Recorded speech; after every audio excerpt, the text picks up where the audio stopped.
president as a sign of brotherhood between the two nations.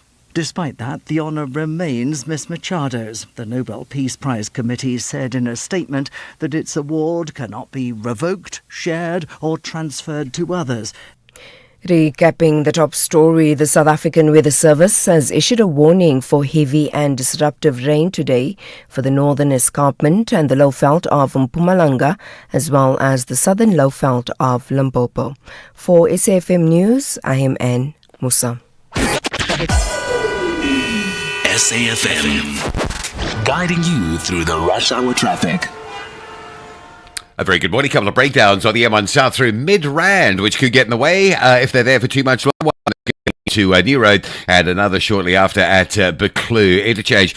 Also, a break in our vehicle on the N3 northbound just at Galulis. That's likely to cause some problems as well. So breakdowns in all those busy spots. Durban and Surrounds looking okay. There is a crash though, N2 southbound at the ramp from Queen Nandi Drive. And we had been reporting some delays heading up the Key Ridge area. It looks like maybe trucks at the truck stop. On the Durban bound carriageway, there is a stationary vehicle just around the Key Ridge area to watch for as well. Cape Town looks all right this morning. Your major highway routes inbound are incident free, and a reminder to avoid travel through northeastern parts of Limpopo. We're talking Palabora, Hoedspruit, Giyani, Malabulele, all of those areas. Severe and significant flooding and more rains, heavy rains due into that area today. With your traffic update, I'm Rob Byrne. All right, your sport action. Let's go to Othniel Bartman's hat-trick, and this powered the Paarl Royals into the SA20 playoffs, and we've got the AFCON final countdown. It's Morocco versus Senegal set for Sunday. All this and more right here on The Morning Brief Sport.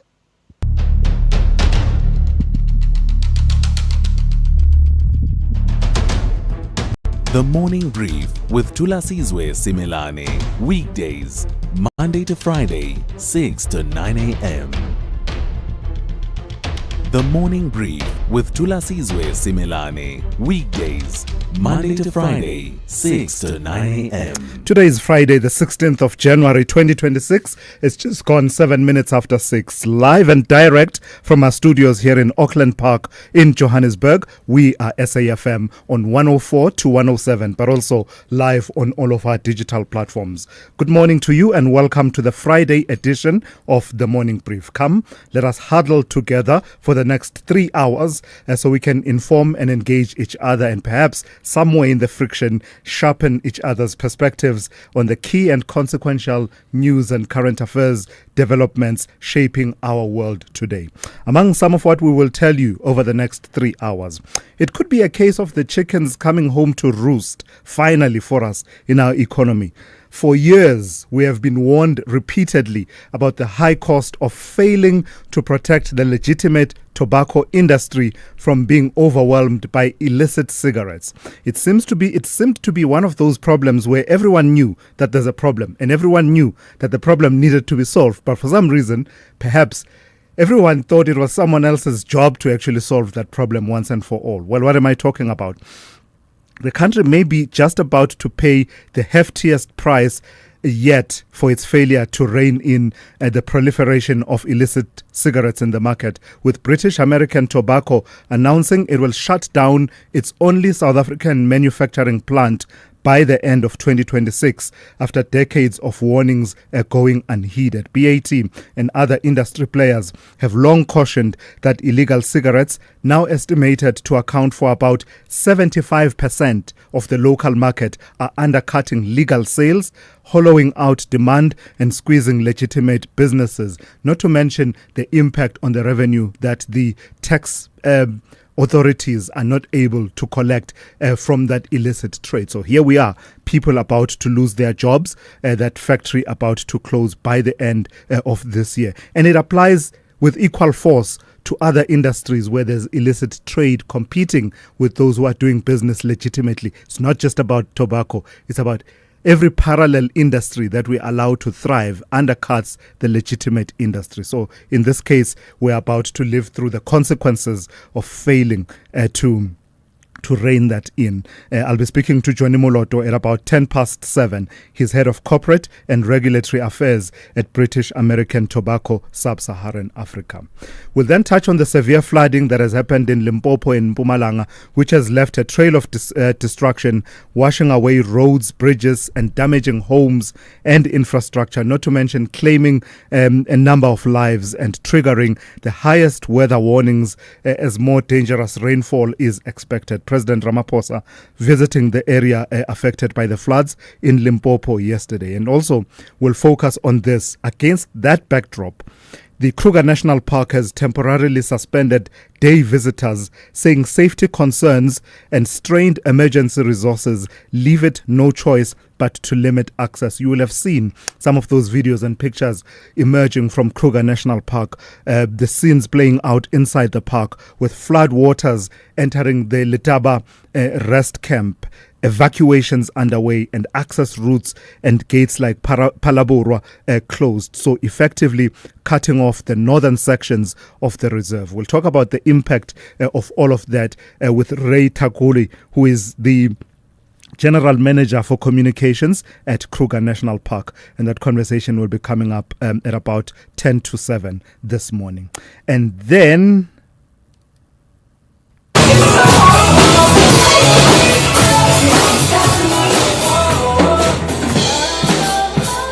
so, in a world of increasing geopolitical tensions and the overwhelming sense that traditional diplomacy is against the ropes, in a world where increasingly might is right, Japanese and South Korean relations move to a different beat, a drum beat.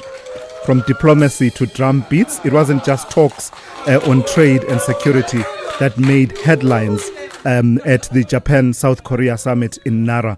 It was the leaders literally drumming together to BTS's Dynamite and other K-pop hits that sent the clip viral across social media. It was one of those really beautiful moments to witness, just seeing the two leaders. Who am I talking about? The Japanese Prime Minister Sanai Takaichi and South Korean President Lee Jae-myung wrapped up negotiations on economic cooperation, regional stability, and historic grievances between the two nations with an unexpected jam session prompting both praise and playful memes on platforms from X to TikTok. But we'll talk about what it all means, the diplomatic relations between the two expressed as they were in that creative way. We'll have that conversation in our Worldview update with Professor David Munyai, the director of the Center for Africa-China Studies at the University of Johannesburg. That conversation in the next few minutes. And for the last time, one more time this week, Morning Brief team to your stations, please, for the takeoff. And Musa has your half-hourly news updates. Rob Byrne is watching the country's highways and byways and reporting to you every 20 minutes or so.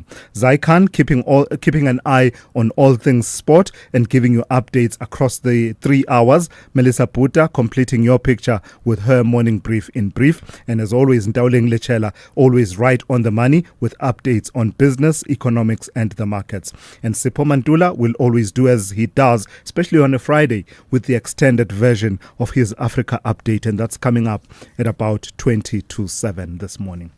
In it all, let's continue to lead the conversations that move us. You can be a part of those conversations. Give me a call on 086 000 2032, 086 000 2032. Or you can send me a WhatsApp voice note. And for that, you will need to send it to 0614 104 107. This is the Morning Brief. Context, consequence, and conversation starting now. Yo, we are live. I'm Jones Tumahole. Join us on the Next Level telenovela on a new era of SABC2. Every day, Rand Water's underground pipelines run through servitudes across the country, carrying millions of liters of water to our communities. But when people build too close, it's called encroachment, and it's very dangerous. If a pipeline bursts, it can flood homes, destroy property, and in many cases, people lose their lives. That's why Rand Water marks its servitudes with blue and white beacons, a clear warning to stay clear and safe. When we protect Rand Water's servitudes, we protect our communities too. Rand Water, finding new ways.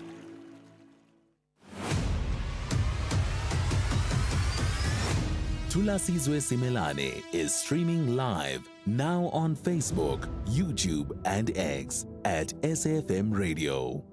Yeah, so the daily journey that you and I undertake always starts, the first mile is always with Melissa Buta with the morning brief in brief. Good morning to you, Melissa. Let's start in Mpumalanga. There was that scandal about the laptops that were procured to the tune of 2 million rand, which worked out to quite a hefty average for each laptop. There's an outcome, and it's not what many people would have expected. Yes, good morning, Thulasizwe. So Mpumalanga Education HOD Lucy Moyane will be returning to work from the 19th of January after receiving a written warning for negligence related to approving a bid adjudication recommendation in the controversial 2 million rand purchase of 22 laptops. The provincial government said that the disciplinary process has been concluded. More than 80% of the irregularly claimed funds have been recovered, and the remaining amount is expected by the end of January. Premier Mandla Ndlovu welcomed the recovery and stressed that accountability must follow due processes, while disciplinary cases against other implicated officials are still at various stages. Credit where it's due. Our colleagues at ENCA with an exclusive with the former Minister of the Environment, Dion George, and it has turned out to be a political earthquake for the DA. Yes, so DA MP and former Environment Minister Dion George has resigned from the Democratic Alliance, accusing party leaders John Steenhuisen and senior executives of maladministration, silencing dissent, and allowing the DA to be captured by the ANC and other interests within the government of national unity. George cited alleged financial irregularities involving Steenhuisen and a whitewashed internal investigation and a smear campaign against him after he refused to yield to pressure from GNU partners. The DA called his resignation unfortunate, saying he quit before facing a pending disciplinary process and rejected his claims, with Helen Zille urging that disputes should have been handled internally. So this is quite an interesting turn of events within the DA. So is this one of those cases where Herman Mashaba is saying, I don't really want to be mayor of Joburg again, but if no one else will do it, I'll take it? Yeah, he's playing hard to get. Yeah. So Herman Mashaba says he may run again for Johannesburg mayor under his party Action SA if no suitable candidate emerges, with a decision expected by February. He accused DA mayoral candidate Helen Zille of being a dark force who allegedly plotted his removal from the DA in 2019 and said he was making progress against corruption during his previous term. Mashaba argued that fixing Johannesburg is critical to fixing South Africa and warned rivals not to underestimate him. So it will be interesting to see what decision they come to in February. Yeah, and importantly, whatever that outcome is, the race for Mayor of Joburg will be one to watch. Thank you for that, Melissa Buta, with the morning brief in brief. Thulasizwe Simelane on the morning brief. Weekdays, Monday to Friday, 6 to 9 a.m. So on the weather front, there are 6 warnings that have come. 6 that have come from the Weather Service, and therefore I will prioritize those and then give you the highs and lows for the major centers around the country. There's the first one. It's a red level 10 warning. So it's really a high level of warning that the Weather Service gives. Red level 10 warning, and that is in place over the northern escarpment and the lowveld of Mpumalanga, as well as the southern lowveld of Limpopo. It is for disruptive rain with further heavy downpours leading to widespread flooding, resulting in danger to life due to fast-flowing streams, displacement of communities, widespread damage to settlements or structures. So do take care and stay safe under those conditions. Then there's an orange level 9 warning. It is in place over the eastern parts of Limpopo, that is the Bembe and Mopani district municipalities, and over Mpumalanga, Lowveld and Escarpment, especially in Ehlanzeni district municipality. And that level 9 warning, orange, is for disruptive rainfall resulting in widespread flooding of roads and settlements, widespread mudslides, rockfalls and soil erosion, danger to life due to fast-flowing streams, widespread damage to property, buildings, and loss of livelihood and livestock, as well as possible widespread displacement of affected communities.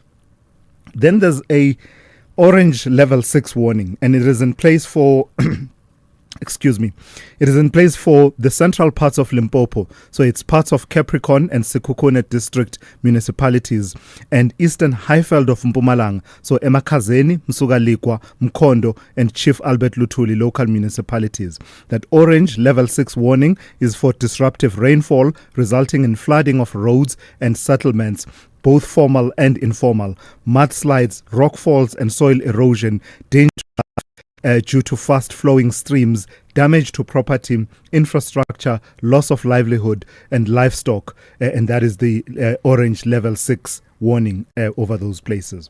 Then we have a yellow level 4 warning, and that is in place over the northeastern parts of KwaZulu-Natal. It is for disruptive rain with heavy downpours leading to flooding of roads and settlements, displacement of affected communities, major disruption of traffic flow due to major roads being flooded or closed. Then a yellow level 2 warning, and that is in place over places over Mpumalanga and central to western parts of Limpopo. It is for disruptive rainfall resulting in localized flooding of susceptible formal and informal settlements or roads, low-lying areas and bridges, localized mudslides, rockfalls, soil erosion. And lastly, a yellow level 2 warning that is in place over the central parts of the northwest as well as the Free State. It is for severe thunderstorms with heavy downpours, damaging winds, large amounts of small hail and excessive lightning leading to localized flooding and damage to settlements and infrastructure. The temperatures of the major centers: Pretoria 17 to 28, Johannesburg 16 to 26, Vereeniging 17 to 26, Mbombela 19 to 23, Polokwane 18 to 23, Mahikeng 18 to 32, Vryburg 20 to 33, Bloemfontein 18 to 34, Kimberley 21 to 35, Uppington 22 to 37, Cape Town 17 to 27, George 14 to 24, Gqeberha 19 to 20, East London 19 to 21, Durban 24 to 28, Richards Bay 23 to 27, and lastly Pietermaritzburg 18 to 25. Worldview Update, bringing you closer to international or global news. From diplomacy to drum beats, it wasn't just talks on trade and security that made headlines at the Japan-South Korea summit in Nara. It was the leaders literally drumming together to BTS's Dynamite and other K-pop hits that sent the clip viral across social media, with millions now sharing and remixing the moment online as a symbol of cultural connection. The Japanese Prime Minister Sanai Takaichi and South Korean President Lee Jae-myung wrapped up serious negotiations on economic cooperation, regional stability, and historic grievances with an unexpected jam session, prompting both praise and playful memes on platforms from X to TikTok. Observers say the light-hearted clip, which shows the two leaders in matching jackets smiling and tapping out rhythms, has helped soften perceptions of decades-long tension, even as substantive issues remain on the table. Let's speak to Professor David Munyayi, the director of the Center for Africa-China Studies at the University of Johannesburg. I've got to tell you, Prof, I absolutely love that clip. I just love how they did it quite differently. Leaders often engage in this kind of activities when one is on a state visit to another leader, but this one just had something unique about it. But there's a context to it all. Historic context as well as the contemporary attempts at improving relations. Oh, indeed. I think it was quite a funny video. I think it is to do more with the main aim of the visit. I think it's to improve and strengthen personal relations between the two of them. President Lee is much more left-wing, while Prime Minister Takaishi is more to the right. And the two nations have been at loggerheads as much as Japan and China over Japanese wartime crimes and colonialism of the region. And there are a lot of issues happening. President Lee has visited China. They're supposed to have trilateral summit, South Korea, Japan, and China, but it's not moving because of tension between China and Japan. However, President Lee is trying to warm up and be more pragmatic in terms of resolving some of the issues and move forward in terms of opening up trade in an evolving world. I mean, becoming ungovernable, where power seems to rule the world at the moment, if we observe what's happening in Latin America. Yeah, and what are the common interests between these two countries beyond trying to deal with historic tensions? What other issues are at play in terms of economic cooperation, as well as all of it happening against the known geopolitical context that we're living through? I think both countries, South Korea and Japan, are U.S. allies. But given the unstable White House and a new non-cooperative power usage by the U.S. And tension globally, these countries are realizing that they're going to be more affected, and therefore they're adjusting their relations. And China is becoming more and more important to both countries, economically speaking, over a number of issues. I think that factor has to do that the world, including ourselves in Africa, the world is becoming more of a region.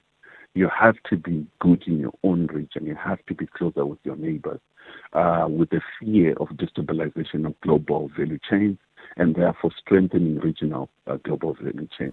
The regional chains are becoming critical, and that's what they're trying to achieve, to ensure that they can trade among themselves without going deeper into Western Hemisphere. Yeah, all right. Thank you for that, Professor David Munyai. I've got to say, it's actually worth just hearing it one more time. Professor David Munyai is the director for the Center for Africa-China Studies. I've got to tell you, I'm quite impressed with Sanai Takaichi, the Prime Minister of Japan. Apparently, she's a hard rock drama. And at some point with the President Lee Jae-myung, they met somewhere at a summit and they started talking. And President Lee Jae-myung said, I'm trying it out. So that's how this came about as a surprise for the president of South Korea.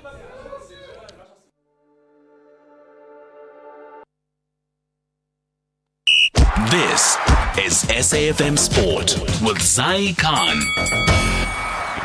Very good morning. Let's start with cricket action from you and last I should night. Drum, actually. we must? Yeah, I think so. Sounds like we must move to a certain rhythm. Yes, Thulas. We will beat the drums as we are when it comes to all things sport, and as well as looking at this SA20, which has been beating the drums of success so far. Oatmeal Bartman powering the Paarl Royals. SA20 playoffs.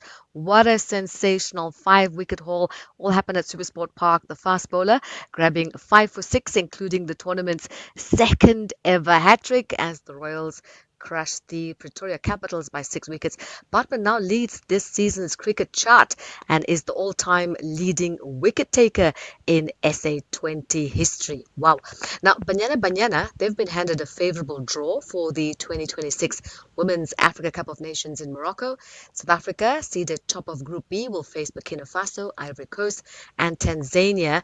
The tournament runs from the 17th of March to the 3rd of April. Let's go to Kaizer Chiefs captain Brandon Peterson says Amakhosi will do everything possible to keep the Nedbank Trophy in Naturena in 2026. The launch of the final domestic cup competition took place in Sandton last night, with Amakhosi drawn in a mouth-watering last 32 clash against familiar foes Stellenbosch FC. Stellenbosch Wash again, for me, third time lucky for me. Always exciting fixture, going to Cape Town playing Stellenbosch. We have our faithful supporters there coming out in their numbers, backing us.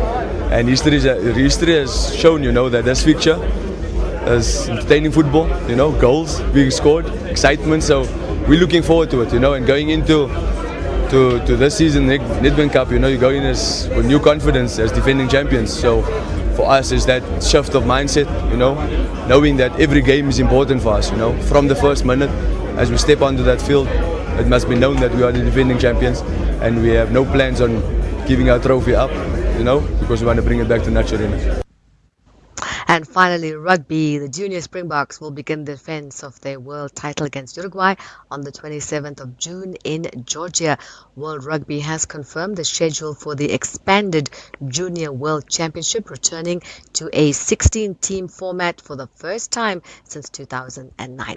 That's your sport on the morning brief. We'll tackle more top of the hour. I'm Zai Khan. Good morning, I'm Anne Musa. In the headlines, President Cyril Ramaphosa has expressed sadness at the death of a 5-year-old boy who was swept away in flood waters in Mbaula village outside Giyani. He says government will assist families that have lost their homes due to heavy rains. Meanwhile, the South African Weather Service has issued a warning for heavy and disruptive rain today for the northern escarpment and the low veld of Mpumalanga, as well as the southern low veld of Limpopo. The Johannesburg Magistrates Court will today continue to hear the bail application of the man accused of orchestrating the killing of Warwick Stock, also known as DJ Waras. The state is expected to respond to the defense submission. I'll have details on these and other stories at 7. SAFM, guiding you through the rush hour traffic. A very serious situation in northeastern parts of Limpopo. Please avoid any travel into the area. It's a situation that is bad. It is deteriorating.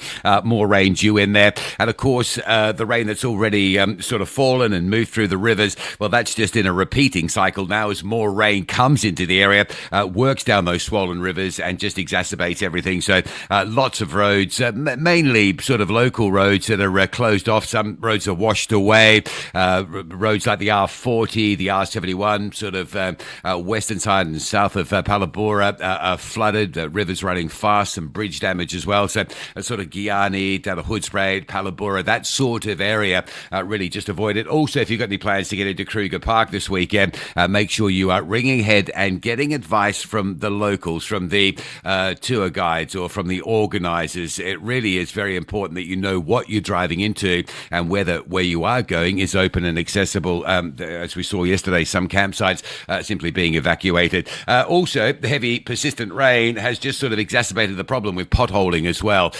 So if there's roads in that area that were already compromised, the sort of rain just hasn't helped matters. And you can see that just south of Leidenburg, it looks like just a dirt track, that R36 now. And of course, it's a big high-volume truck route as well. So if you can avoid it, please do so until further notice. Allendale Road away from Tembisa across to Midrand. Quite heavy traffic towards Carstenoff. Big traffic on the N3 going towards Durban again this morning. Looks like a breakdown. Cliffdale through towards Key Ridge. You had that problem yesterday. Got it again this morning. N2 south a crash at Queen Nundee Drive. And Cape Town traffic disruption this morning around the Sand at Monmouth BC along Baden-Powell Drive. Expect delays, possible diversions and traffic control measures. Rob Byrne, SAFM Traffic. The business update on SAFM. Dowling, good morning to you. So for the first update, let's start with one of your favorite companies, I know, TSMC. Tell me about their double-digit profit growth. Now, the firm delivered another standout quarter to us, underlying its central role in the global AI boom. The chipmaker reported a 35% jump in fourth quarter profit to about $16.3 billion. Beating expectations. The firm has now posted year-on-year profit growth for 8 consecutive quarters, a run driven by customers such as NVIDIA and AMD racing to scale up AI computing power. And this saw revenue up more than 20%, marking the first time quarterly sales crossed the $33 billion mark. Now, TSMC is critical to the chip value chain because it is the company that actually makes the world's most advanced semiconductors. Designers like NVIDIA and Apple depend on TSMC to turn their chip designs into reality. Looking ahead, management forecasts current quarter revenue of up to $35.8 billion, signaling confidence that AI demand will remain strong this year. TSMC plans to increase capital spending as it expands its manufacturing capabilities. To the untrained tongue, it's Richmond, but to your one, that went to Rodin. Oh, gosh. Here How do we you go say it? again. It's Richmond. Oh, come on. Richmond. Say it the way it's supposed to be. Richmond. Tell me about their sales ticking higher. Yes, we saw an upbeat showing from Richmond in its September-December quarter, offering an early read on luxury demand for 2026. Now, the Swiss group, which owns Cartier and Van Cleef & Arpels, reported quarterly sales of 6.4 billion euros, up 4% year-on-year in reported terms and 11% at constant exchange rates, beating market expectations. Now, the update showed a gradual improvement in demand from Greater China, where sales rose 2%, led mainly by Hong Kong. And this marked a second consecutive quarter of growth after a prolonged slowdown on that front, a development analysts view as critical for the sector's recovery. Now, jewelry remained the key growth engine, with sales rising 14% and watch sales increased 7%. The firm warned of margin pressure from high gold prices and a strong Swiss franc, saying these issues are expected to persist into the next financial year. And just recap for us then, in Dowling, how we closed yesterday and the kind of tone that is being set this morning. Starting in the US, markets back in the green following a better than expected TSME earnings, and that boosted the tech counters as analysts remain confident about AI demand. The Dow Jones leading the gains there, closing 0.6% higher. The mood is slightly different back at home, with stocks mixed as commodities pulled back slightly. The all-share closing flat yesterday. The rand, in the meantime, making gains on the increased risk-on mood. It's trading at 16.34 to the greenback. And then looking at oil, lower, around $62 a barrel. This as tensions in Iran somewhat ease. Lastly, in Asia, stocks in the red this morning. The global optimism not really filtering through to that region. Right, Dowling, thank you for that. Let's touch base once again just after 7:30. Africa Update on SAFM. And for that, we turn to Advocate Sipho Mantula. Raz, good morning. We start in Uganda. The election has happened. It's now water under the bridge, but now the aftermath and the consequences of that election. Absolutely, Thulas, refreshing morning, Jumbo Africa. You recall, Thulas, for the whole 2 weeks we have been focusing on Kampala decide. And now we say Kampala have decided. And now counting and election results are trickling, in the sense that we are seeing the allegations of threat against the Electoral Commission. Simon Bayabakama. This is the man who is now at the center, Thulas. It's no longer a political party. It's no longer the president and the Bobby Wine. It's the Electoral Commission that takes the center stage to declare the results, Thulas. They're saying 48 hours. I doubt, Thulas, yesterday there were glitches, if you recall, on the biometric. And they had to resort to manual voting verification almost after 4 hours, Thulas. And that is the challenge that our electoral commissions are having in the African continent, investing in infrastructure, Thulas. That is key. But when we look at these threats also, Thulas, we see a presidential aide of Museveni, Kisakaya Mukama, saying that Museveni will not leave office through elections, and that is the electoral commission will never declare Bobby Wine as the winner.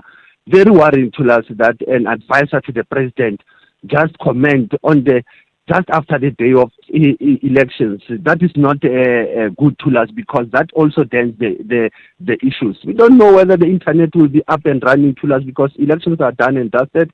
It's counting, but I don't think they will to us, because that's where also misinformation comes in and disinformation comes in terms of the tallying, because now we are on tallying of election results. We'll hear within the observer missions to us probably next week what are their preliminary observations, because it should not be that stage till us where observers are being observed, monitors are being monitored. So it's important. AU and Commerce will get their report, East Africa Community will get their report, the Commonwealth will get their report, because it's very important for us to can ascertain whether those elections were credible and legitimate. And in fact, while you mentioned that, Sipho, I can also mention that at about 7:20, we'll be joined by Nixon Katembo, Channel Africa correspondent, who will help us unpack that story a bit further, particularly those differences about a perception about how the voting day went between Bobi Wine and President Museveni on the other hand. This is quite interesting now. Tell me about Madagascar's military receiving equipment and training from Russia. This is a military corporation, actually, that has been coming post the Gen Z popular uprising in October last year. But the current President General Michael Randranirana, he has been engaging with Moscow. You'll recall there was a meeting in Cairo of Africa-Russia Summit planning for 2026. And they are saying they are open and they are exchanging even the issue of military training as well as military ammunition. And you'll recall the oldest rifle that was used, Kalashnikov rifle, is also going to be used. I mean, it's used mostly by Malagasy armed forces, and that's why they'll be strengthening them with military equipment. We know the script Russia has been focusing in the Sahel to us. It's coming to the SADC also.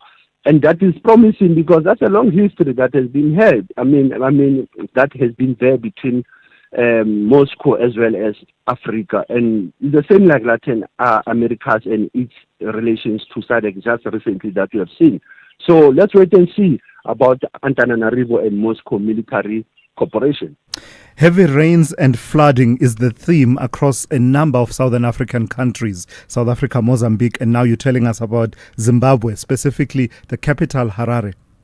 Absolutely, but the one thing that we don't talk about, Thulas, I know we have moved not to be in the public transport, what we call the middle class and the bourgeoisie, on the Ubers and this e-hailing. In Zimbabwe, transport is very expensive, Thulas.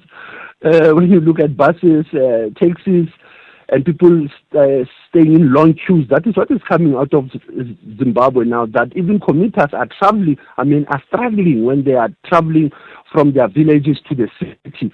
And that's where they are now raising that this rain even in Zimbabwe is making it worse because they end up paying more. And that's how the industry in that side, they are trying by all means that how do you cushion it coming from December in January, back to school, job seeking, and here you have high costs of transport due to the rain. And as you have said, this is the same script that we know. Every January in the SADC region, we are experiencing heavy rainfalls. What are we doing with water catchment? Why are we not taking the water? Why are we always dealing with what I call reactionary humanitarian aid when we could be doing like what Ethiopia has done? Let's build dams where we have known that there are many floods that are coming. Let's build bridges and not waste money by not building bridges. Tell me about this U.S. company that is suing officials and other players in the DRC. That was going to happen. It's the same script in DRC for many years, that bribery is lawful there sometimes to get into business. This is a company that wanted to modernize, digitize the banking system of Congo.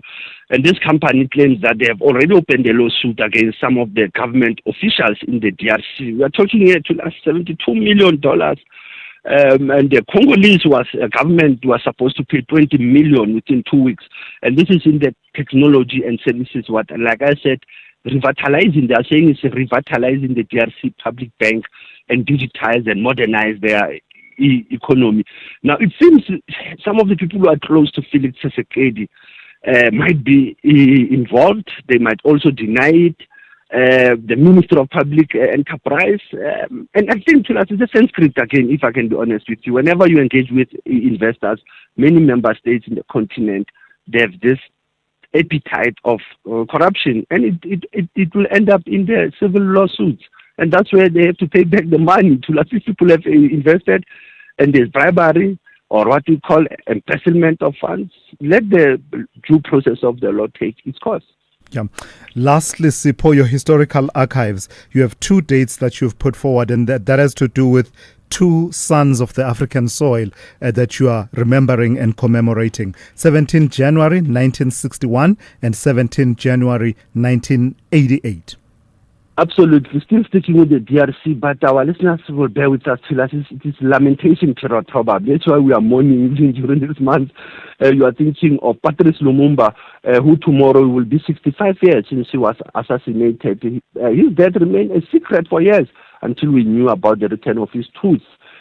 Only, and we know that it was only a few months after Congo gained independence. And I think we did speak about it last year, Thulas, when I said to you, the DRC after the assassination of Lumumba was never the DRC that we knew, because since then they never enjoyed freedom. And that's what the former President Thabo Mbeki said, even at some point, that the removal of Lumumba, the killing of Lumumba, it actually put where the DRC it is today. They never enjoyed the fruits of freedom. Lumumba Day is being celebrated globally.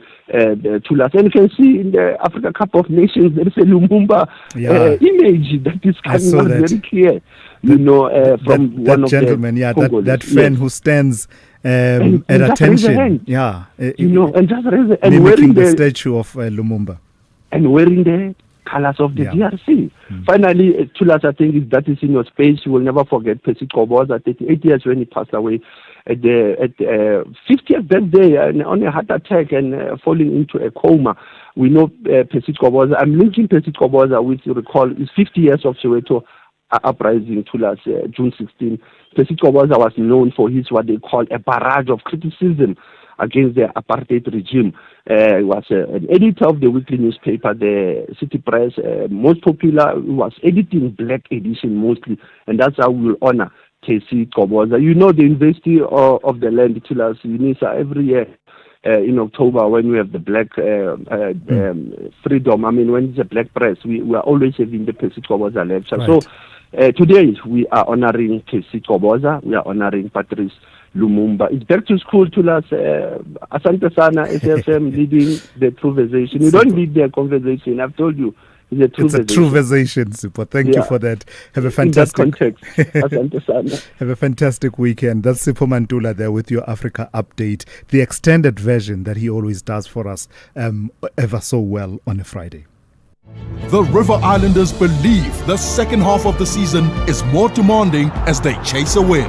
But the Eagles have a master plan to prevail. This is the Bundesliga, football as it's meant to be. Do not miss out on SV Werder Bremen versus Eintracht Frankfurt on Friday, 16 January at 9:30 p.m. Live on SABC Sport on DTT Channel 4 and SABC Plus. Proudly brought to you by SABC Sport. For the love of the game.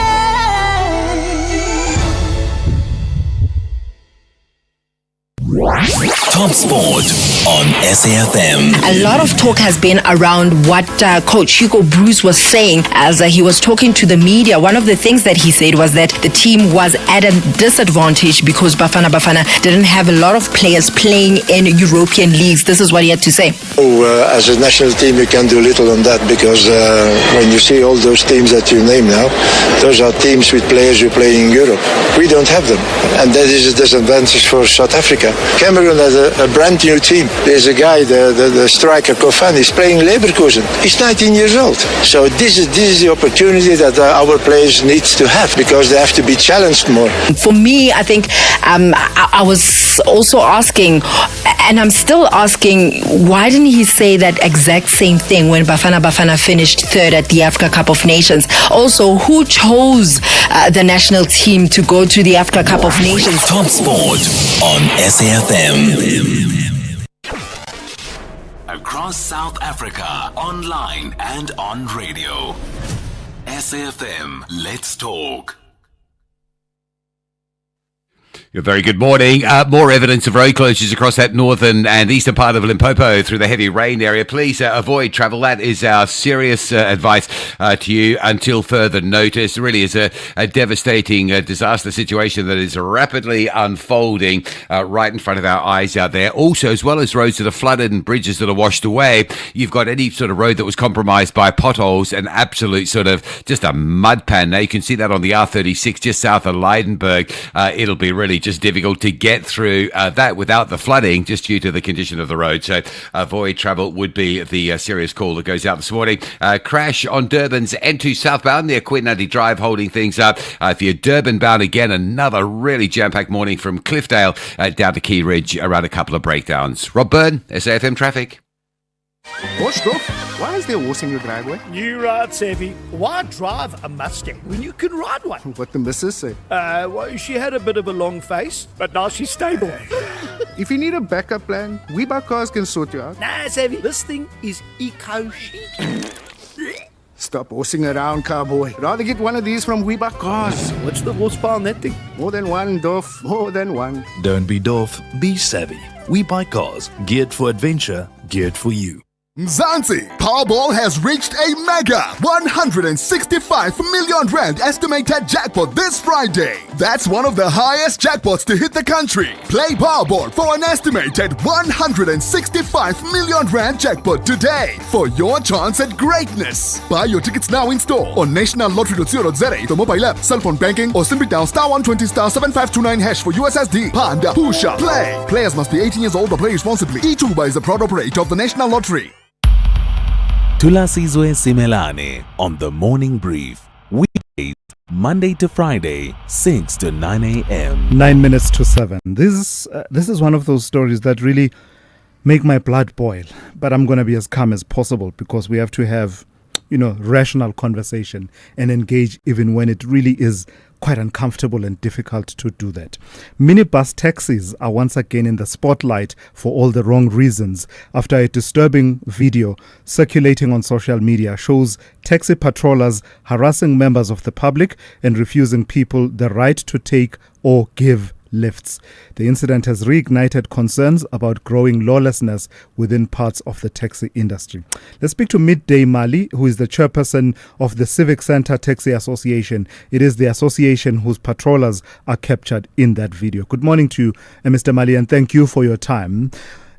What in the world entitles your patrollers to behave in the way that they did in that video captured out in Vanderbijl Park? Good morning, Mr. T, and good morning to your listeners. And as your listener, I would say forceful to you. Thank you very much. Thank you. Mr. T, as an association, we regret the violent incident in which patrollers employed by the association were involved with the civilians. The association notes with appreciation that criminal cases have since been opened and confirms it, and we confirm that we will fully cooperate with the law enforcement authorities to ensure that the matter is properly addressed. But at the same time, we wanted to really extend our apology to the community with that type of an action. But as an association, currently, as I'm talking to you, the guys who were involved in the incident are already suspended, even pending our internal investigations. That are not our norms and the values when we gave the people a duty to carry out. But at the very same time... Why does it warrant a suspension instead of an immediate dismissal? This kind of conduct surely cannot be brooked by your industry. Look, for the first time, each and everyone in this country has the right. Once we can't allow a process to go on, we just take an immediate dismissal. They may go to CCMA, they get represented. We had some earlier case some few years that we acted in that fashion. At the end of the day, we were found being guilty as an organization that no matter, regardless, whatever has happened, we need to follow the procedures, we need to follow the protocols of the labor law. So therefore, we are not in a position just to do an immediate dismissal without doing justice to the process. What is the purpose, Mr. Mali, of these taxi patrollers? And I ask preempting and knowing what your answer will be. But I ask it because it doesn't seem as if you infuse any values of any kind on them, because this is not the first incident in this taxi industry, and each time it happens, you and associations like yours come forward and you tell us what the purpose is. There seems to be a disconnect between the purpose and the lived reality of motorists, of other people who are ferried by their relatives and family members, and other people really who engage in ride sharing and engage in e-hailing as a choice for public transport. So what is the purpose, and why is there a disconnect between what you say the purpose is and what actually happens? I would say the purpose of the patrollers is to make sure they monitor our routes, they look into our space, there are no challenges that our vehicles are facing on the road. Also, the passengers are not facing some challenges. Also, the very same motorists. But let me explain in this way. There are two types of incidents that the challenges that we are facing as an industry. People are using a public transport as the motorists. Some people, they are taking these sedans, some buying 7-seaters, some buying the combis, and get into our space and into our business. Remember, we have applied for the operating licenses. We have bought vehicles that we must have an obligation to pay them. We have registered for those routes. Those routes were granted to associations by government. So now they are getting into our space. I can simply make an example. There was a case that we had not long ago, very same this week. A child came crying into our office, seeking for assistance. She was going to look for the school around the area. The money was gone. She was in a taxi. The phone was gone. Now, when we come with trace and track, we don't know that vehicle. People in December around the province boarded a taxi, knowing very well they are going to the town, in whichever town, but they couldn't reach their place. They were robbed cell phones, they were robbed their money in the apps. I Those hear are that. the challenges that we are facing. So the activities you are But talking that about, does Mr. not Mike. does not give the patrollers the right to act the way they've acted. So those activities you are describing are instances where perhaps you could argue you've earned the right to work on those routes by virtue of complying with all regulations as you've just described.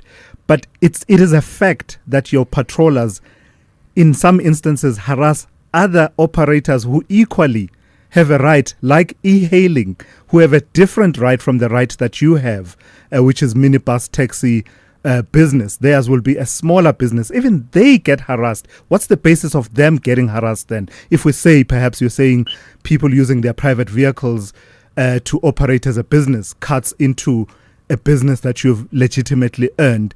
What about the other ones who've legitimately earned a business which is different from yours, slightly different from yours? That one I will definitely condemn, because each and everyone who operates, there's a different mode of transport within the public sector. We are operating as a route base. For an example, the Ubers, they have a system, a app that they transport people with. People, they do request, then they are loaded, and then they are dropped off where they are going. But what you can realize now recently is happening within the Gauteng province, within our regions, within our associations. People are no longer requesting. There are cars that are standing closer to the rank and touting the way we are touting, standing in a mall and going to the people, where are you going? Come to this transport. And that is, it's not fair. Definitely that is not fair. Let's talk a bit more about those patrollers. What is the criteria for you to recruit them? Because it feels and it looks as if you just recruit some goons and give them reflective jackets and then decide you are patrollers today. Like I was saying, there doesn't seem to be any values and any rules that are infused. The frequency with which these incidents happen suggests, Mr. Mali, that they are not an exception. They've become something of a norm that, you know, as a motorist, when you encounter these guys, you are likely to feel fear, because it feels as if you as an industry that wants us to respect you are actually putting guns out there. And we don't know what they're armed with. You just give them reflective jackets and they become our problem. We are on our own, and they're at large to do as they please. How do you recruit them? Who are these people? I would say these people are South Africans. Most of them, 90%, 95%, they are South Africans. They've got their green barcode at ID. They look for an employment like any other person. Then they meet the criteria of saying, for an example, you will be employed, you will be patrolling, you will be doing 1, 2, 3, looking into their routes. You'll be assisting where the people they do need an assistance. You'll be assisting our passengers if they've got a squabble along the process with the driver or with the other person whom you can identify as a threat to our operations. It's one of the criteria that we do use to recruit them.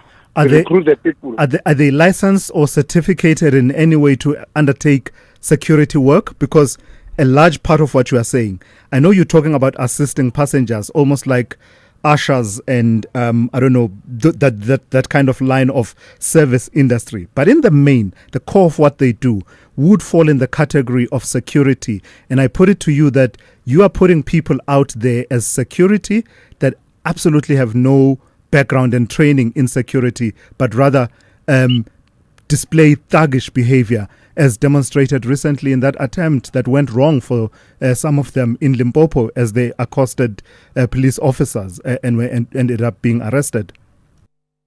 Well, what I would say, one potato rotten in a bag spoils the whole bag. And the people will look into it. It's many potatoes rotten. It's not one.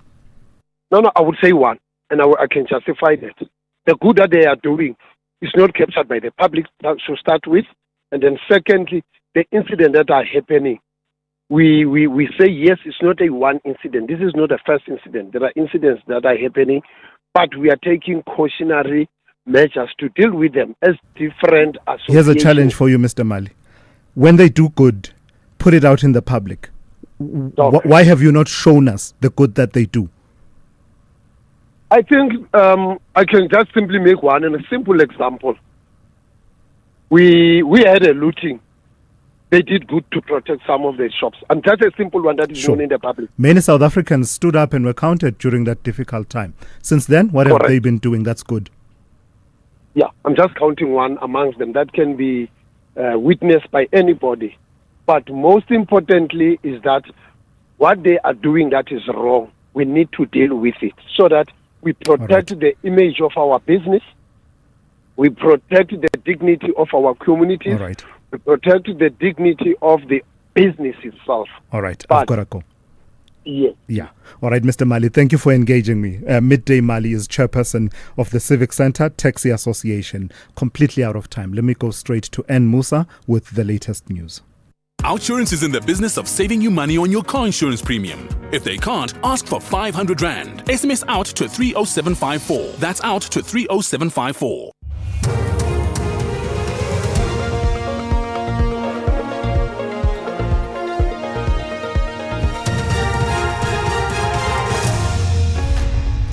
In our top stories, government to assist Limpopo flood victims rebuild their homes, and bail hearing for DJ Wara's murder accused to continue.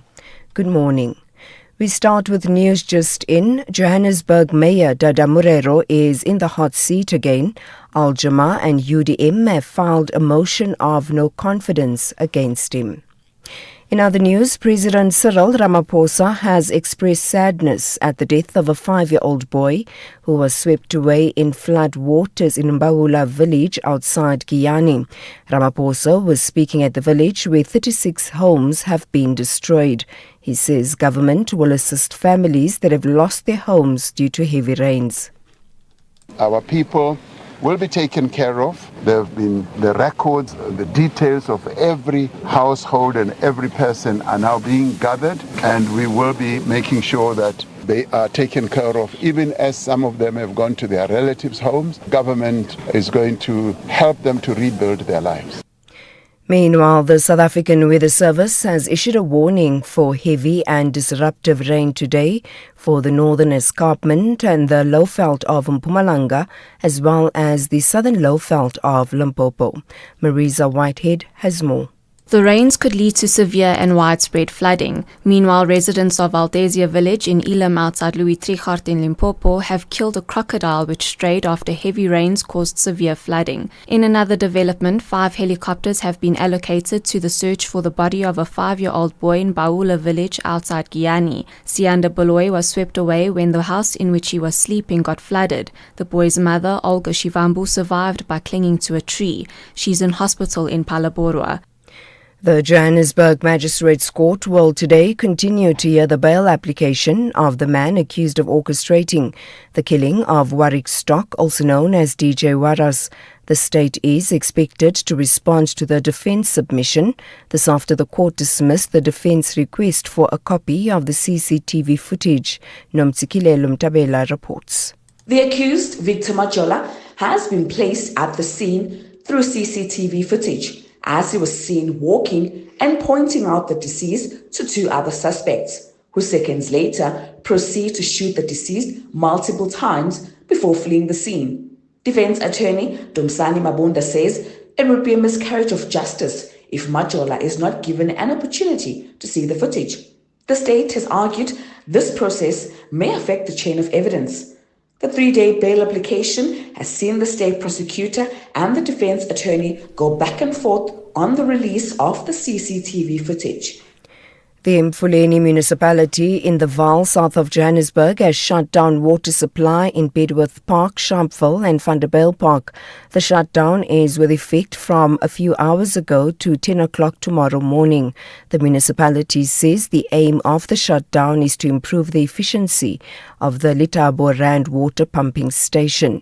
Municipal spokesperson Mujalife Khadebe. During the shutdown, consumers supplied from Sharpeville and Bedworth Park meters may experience low pressure and no water. The municipality will dispatch water tankers to supply affected areas. A detailed tanker schedule is available on Mfuleni local municipality social pages. Further afield and finally, protests have continued over the presence of thousands of masked and armed immigration officers in the U.S. city of Minneapolis. This is despite President Donald Trump's threat to invoke the centuries-old Insurrection Act. Protesters have focused on a federal building housing the agents, including the one who shot dead a woman last week. The BBC's David Willis reports. Mr. Trump has threatened several times in recent months to implement the Insurrection Act in response to court decisions that have blocked his attempts to deploy the National Guard in some parts of the country, and asked if the president was serious about invoking the Insurrection Act. The Homeland Security Secretary, Kristi Noem, said she didn't know, but she added that it was his constitutional right. Recapping the top story, Johannesburg Mayor Dada Morero is in the hot seat again. Al-Jama and UDM have filed a motion of no confidence against him. For SAFM News, I am Anne Musa. Outsurance will go out of their way to try and save you money on your car insurance. If they can't, ask for 500 Rand. SMS out to 30754. That's out to 30754. Want to know how much money Outsurance saves 35-year-old Zanai on her car insurance? A whopping 1,180 Rand. That's an incredible 1,180 Rand monthly saving on Zanai's 2017 Mercedes-Benz GLA. And the out bonus she'll get? It is close to 6,500 Rand in 3 years if I'm claim-free. Nice. How much money could Outsurance save you? SMS out to 30754. That's out to 30754. Licensed insurer and FSP. TCs and information online. Very good morning to you in your SFM Sports Headlines. Soccer, Stellenbosch FC's Devon Titus ready to renew the Kaizer Chiefs rivalry under Gavin Hunt. And we also bring you news from Durban in swimming. A new champion will be crowned at the Equelle Midmar Mile. Let's find out more just before 7:30. SAFM, guiding you through the rush hour traffic. Good morning. Another busy run to Durban coming down from Cliffdale and Key Ridge. Hot on the heels of yesterday. Snarl up. Got exactly the same this morning. It took motorists an extra 30 minutes to get through that. And it's a pretty heavy backlog down to a stationary truck around the Key Ridge area. Crash on the N2 South at Queen Nundi's having an impact both ways. That crash between Queen Nundi and Inanda Road. So southbound into it slow and northbound getting up from Inanda Road very slow. There's quite a bit of a backlog on Inanda Road heading down in towards the N2 highway as well through Parlock. Joburg side this morning, everything sort of where it should be, perhaps a little bit lighter with the exception. N1 north into Deepcliff looking heavy. And Cape Town, just a lot of traffic at all the usual spots. R300 is a standout though, heavy queues up towards the N1 highway. And Jan Smuts Drive coming off the N2 up from Athlone, queuing on your way slowly towards Epping. With your traffic update, I'm Rob Byrne.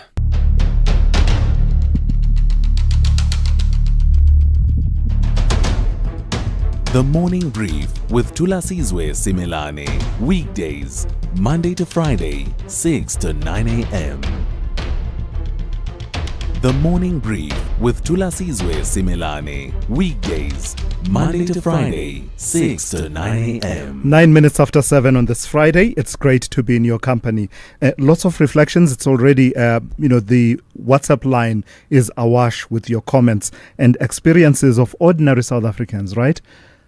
Ordinary South Africans, many of them from, townships and villages, and ordinary people that really depend on the taxi industry, but also those who encounter the taxi industry along their commute from various parts of the country. A bit later on, I'll read those comments for the industry to hear directly from South Africans, and perhaps for the authorities to hear directly from you and reflect whether they've done enough to ensure that the industry is sustainable and respectable and becomes a respectable industry that is the backbone of our public transportation, but at the same time, you as commuters and generally South Africans don't feel intimidated in the way that is described in many of the messages that are coming through. But in the next few minutes, what I will do is speak to Johnny Muloto, Head of Corporate and Regulatory Affairs at British American Tobacco Sub-Saharan Africa. We'll be talking about the imminent closure of their Heidelberg manufacturing facility. That conversation is coming up in the next few minutes. And then after that, Nixon Katembo, Channel Africa correspondent, will reflect on voting day in Uganda. So let's get straight into it then. The country may just be about to pay the heftiest price yet for its failure to rein in the proliferation of illicit cigarettes in the market, with British American Tobacco announcing it will shut down its only South African manufacturing plant by the end of 2026 after decades of warnings went unheeded. BAT and other industry players have long cautioned that illegal cigarettes, now estimated to account for about 75% of the local market, are undercutting legal sales, hollowing out demand and squeezing legitimate businesses. The company says its Heidelberg facility has been operating at only 35% capacity amid the surge of illicit trade. So let's speak to Johnny Muloto, Head of Corporate and Regulatory Affairs at British American Tobacco Sub-Saharan Africa. Good morning to you and thank you for your time. I describe it as being the heftiest price that we perhaps are about to pay as a country for our failure to rein in illicit tobacco trade. But is it? Or have we paid already a very hefty price? We have already been paying for the past decade a hefty price, but I think this is the heftiest yet, because beyond just looking at us announcing the decision to cease local production, is that behind that are actual individuals, human beings, who are family people who wake up every day to try and earn a living, an honest living to support their families. And this is really, really a painful moment for us where we have to announce this decision because no amount of efficiency that we've tried to realize in the past few years has yielded the necessary ability to continue or make the factory viable. In spite of all our calls for a number of years, these have fallen on deaf ears on our authorities. How many employees will be affected? I believe that you will be undertaking a retrenchments process, the Section 189 process. We started with the Section 189A consultation process yesterday. And the final number is yet to be determined based on the outcomes of those discussions between our representatives and those of the employees, which is the union FAU. But we estimate that around 230 jobs may be impacted. 230 jobs we cannot afford to lose in our context as a country. And just to also put it in context, this is just our direct employees. You also have a further 300 in terms of contractors, as well as third-party logistics suppliers and other service providers within the value chain as well that might be impacted by this change. Yeah. What happens to that facility, and how will you now be ensuring that your product continues to exist in the market, squeezed as the market, the legitimate market is? How will your product continue to exist? Yes. We still have a customer base to service, and so just to be clear, this is not a market exit, but a model change, which would mean we'll be shifting to an import model where we'll be importing the very same brands that our customers are accustomed to from our sister factories elsewhere in the group.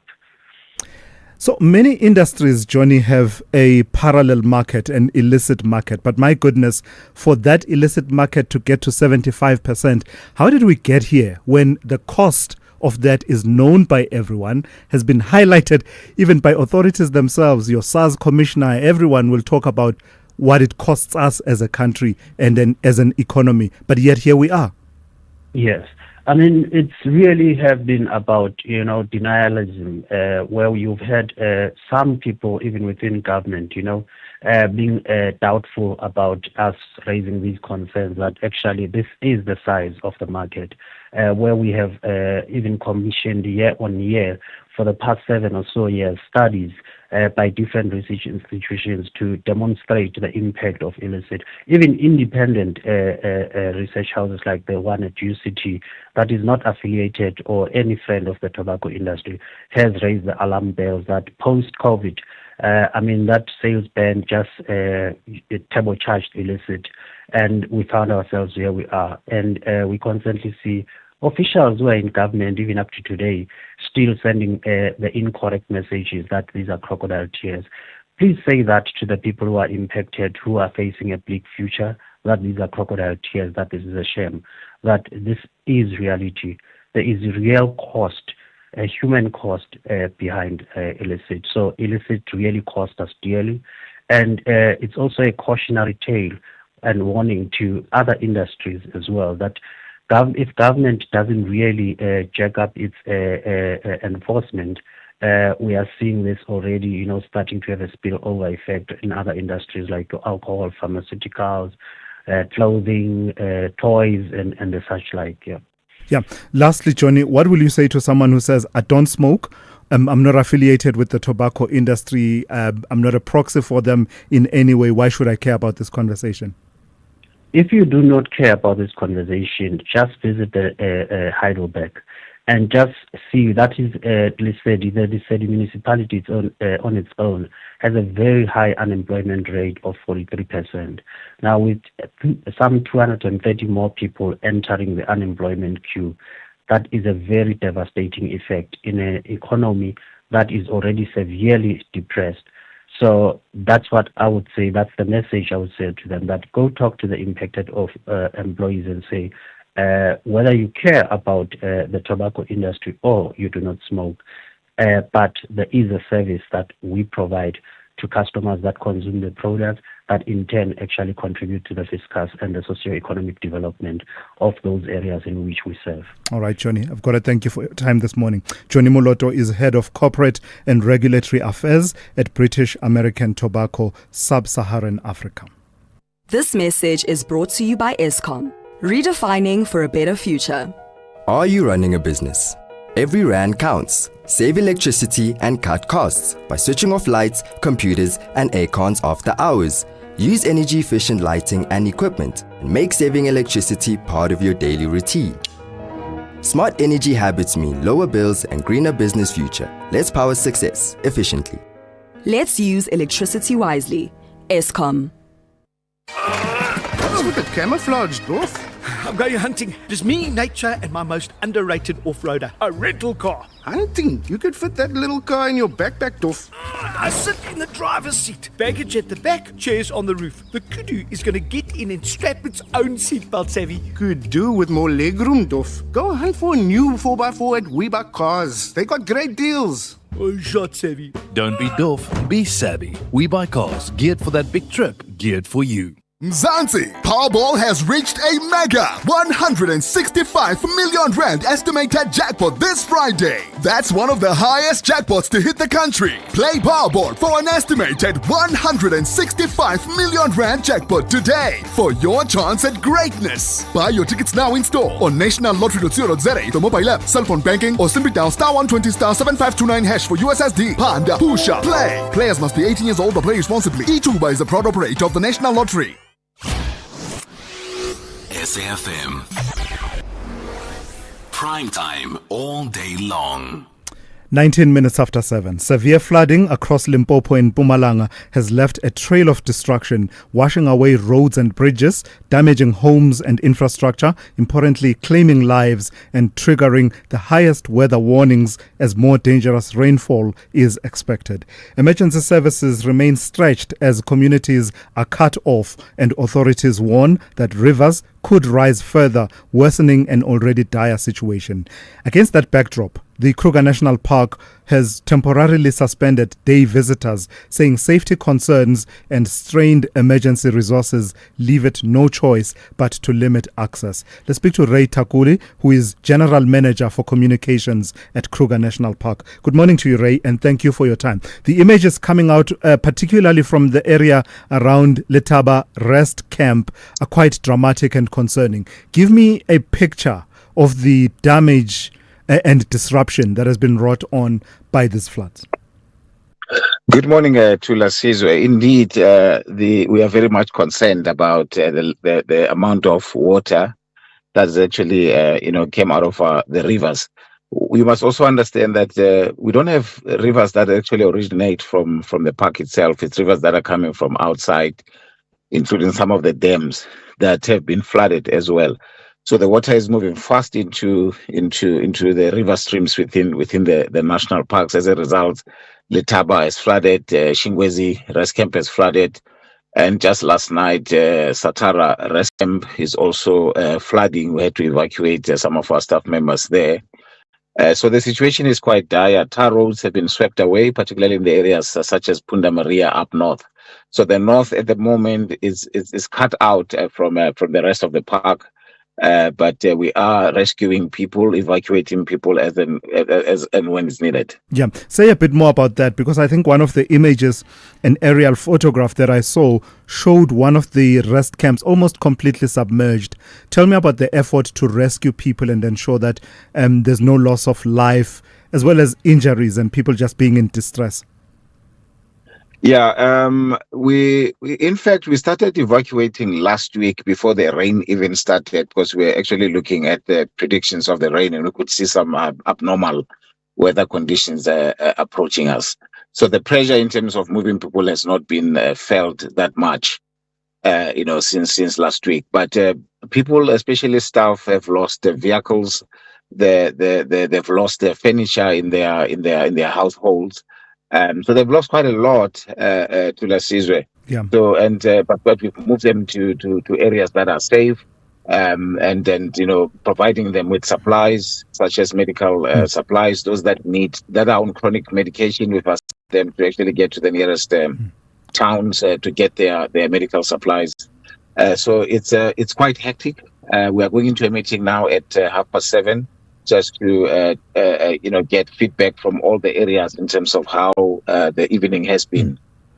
And someone listening to this, of course, many of us know the Kruger National Park for what its raison d'etre is, the reason for existence, the conservation of wildlife. How does wildlife cope in situations like these? I saw that video that you put out. I don't know if it was you or someone put out, I think it was you actually, as a national park, elephants. I think it was from a few months ago, elephants crossing a river. I think it was the Oliphants River. It triggers the question of what happens to the animals. What's the extent of how they've been affected by these floods? Thulasizwe, what is interesting is that before these occurrences, animals often move to higher ground. So it's quite intuitive for them. They adapt quite well to this kind of situations. But of course, because rivers are also running so fast, species such as crocodile will move with the river. So we are also, indicating to our neighbors in areas adjacent to the Kruger National Park to say, please be mindful and stay away from areas that have pool of waters, because they might find comfort in those areas, and they must just avoid those animals, those areas. And should they see these animals, they need to really not approach them. They just need to contact us on 013-735-0197. And we'll come to assist and get the animals back into the national park. Ray, it feels as if that number, we have to say it again and say it a bit slower, given the recent incidents that I think it's a couple of months ago, we actually covered them, the incidents of encounters between these animals and neighboring communities. So if people encounter wildlife in the neighborhoods, what's that number? 013-735-0197. They can also check our website for more numbers. As they can also call the emergency number 112, and they will be able to get assistance. 013-735-0197. If you encounter wildlife in the wake of these floods in communities around, don't do that thing. Don't do that thing that we've seen on social media from time to time. Lastly, Ray, talk to me about the suspension of day visits. What's your anticipation, your best estimate of how long this will last? Look, by the predictions by South African Weather Services is saying the rain might ease on Sunday, the 18th of January. But these are predictions. We don't know whether it will happen or not. In terms of day visitation, we had an incident at Crocodile Bridge where day visitors came into the park, but they were trapped because they couldn't leave. Crocodile Bridge River flooded. We had to, accommodate them overnight. So we don't want to deal with such pressures at the moment. We rather really focus our, resources to real emergencies at this particular moment. Hence, we suspended day visitation until the situation, gets better. So that's, we're asking for our visitors to really be patient with us. Yeah. It's not really what we're doing. It's really natural occurrences. All right, let's leave it there for this morning. Thank you for your time. Ray Takuli is General Manager Communications at Kruger National Park. This is SAFM Sport with Zai Khan. Hey, Zai, good morning. Hey, good morning. Yeah, so Mpot decided that you and I must have an extra minute. Imagine. What do you want to talk about? What's on your mind? So many things to last. Stellenbosch FC being one of them, yeah? Oh, yeah. Let's get back to work, right? Yeah, Yes. Stellenbosch clearly doing their homework. And they know that this is going to be a big one. Nedbank Cup action resuming. And they're pitted against the mighty Amakosi. Now we've got Devon Titus saying they're going to show no fear, especially in this Nedbank Cup last 32. The tie was conducted in Johannesburg last night and is a repeat of last year's quarterfinal, which Amakosi won 3-1. Last season, it was the past, but now it's a different fixture, different Stellenbosch team to last season. So you can expect something more from Stellenbosch. Yeah, it's a love-hate relationship between Stellenbosch and Kaizer Chiefs. They've been winning us, but we won them last time. But I think Nedbank Cup is a different fixture compared to the league and the other cups. It's a once-off game, so yeah, you just have to win your match. Now, after ending a decade-long trophy drought in last season's Nedbank Cup, Amakosi begin their defense with a target on their backs. The Chiefs captain Brandon Peterson says that the shift in status has sharpened the hunger. I think for us it's motivation, knowing that we've done it in the past, and last season wasn't an easy road to the final and to winning this trophy. So we know we can do it. So it gives us that boost, that confidence to say that, we've done it in the past, we can do it again. So it's for us having that belief and that mindset that from the first game, it's not just us trying to win the trophy, but it's us defending our title, you know. So we want to bring it back home, and we have to go in with that mindset from the first game.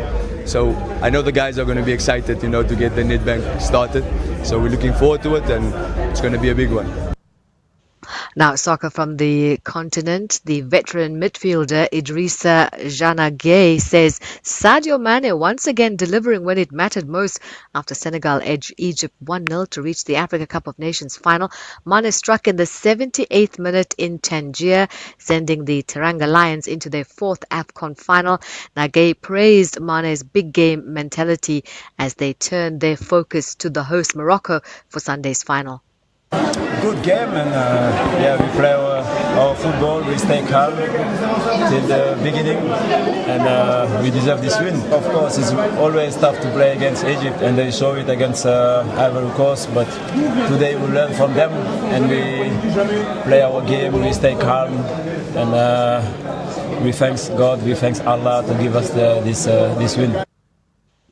Let's go to international football. Michael Carrick has taken charge of Manchester United for the first time as interim manager for the Manchester derby at Old Trafford tomorrow. United sit 7th and are coming off an FA Cup exit, while City are second, 6 points behind leaders Arsenal.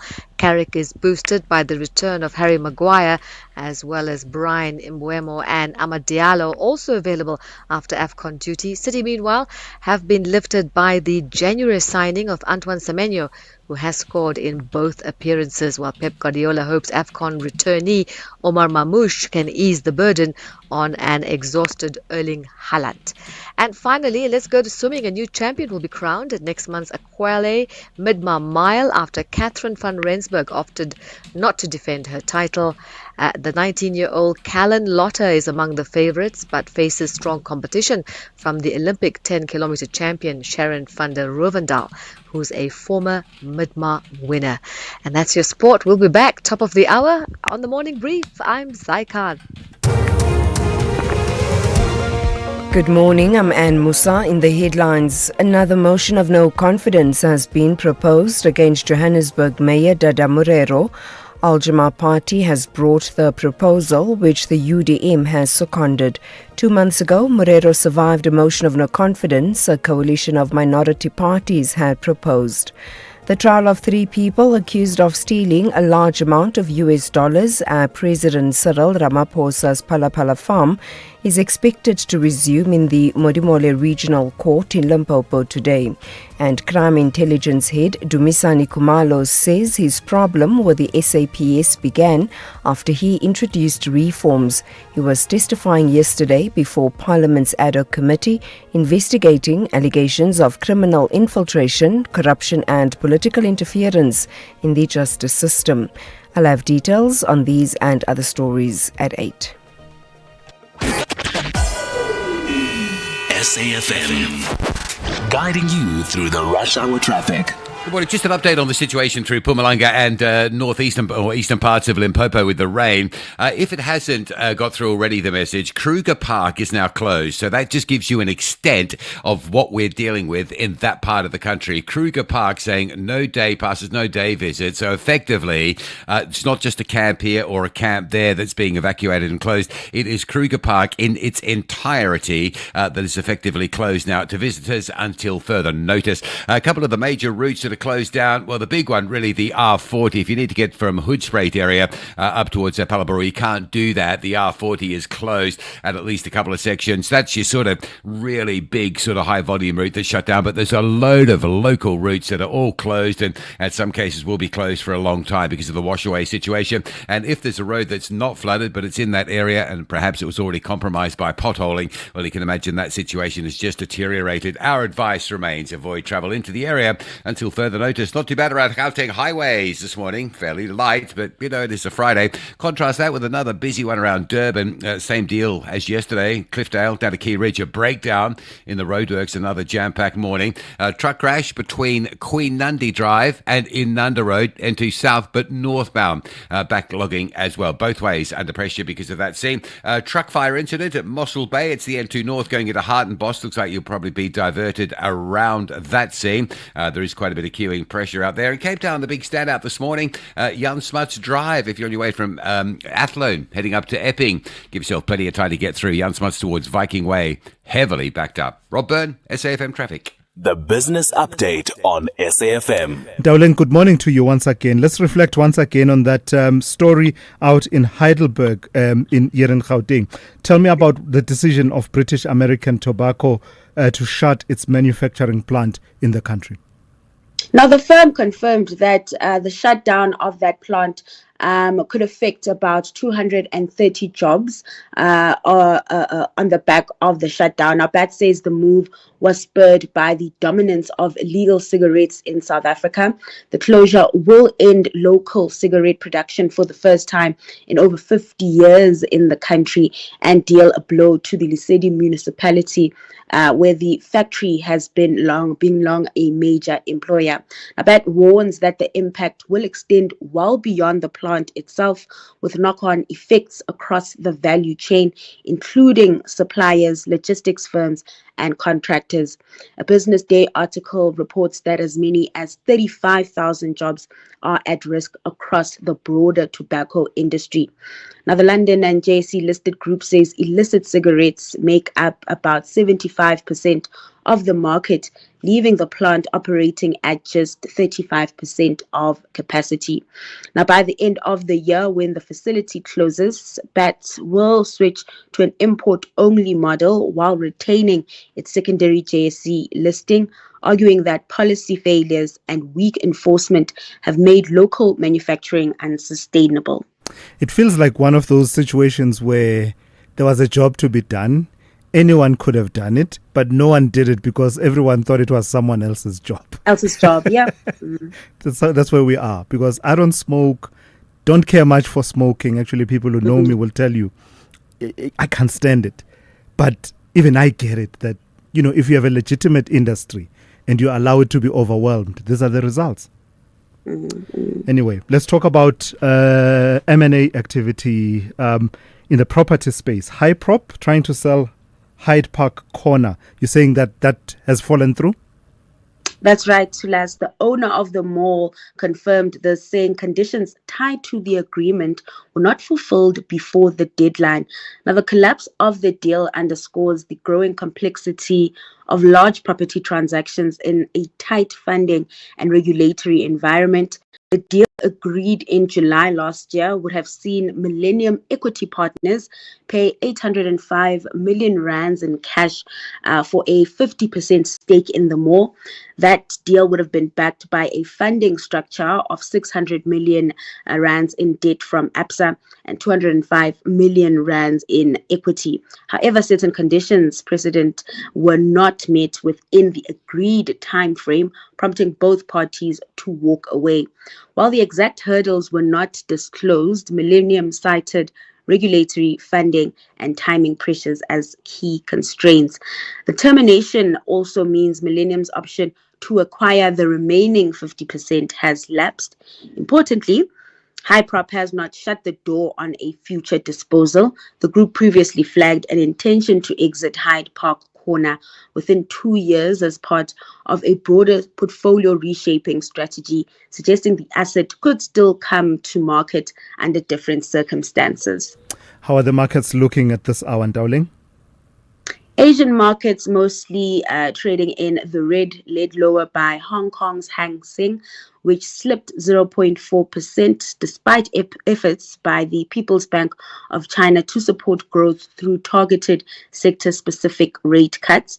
The mood was upbeat, or is more upbeat on Wall Street, where futures are in positive territory as investors are looking ahead to even more corporate earnings.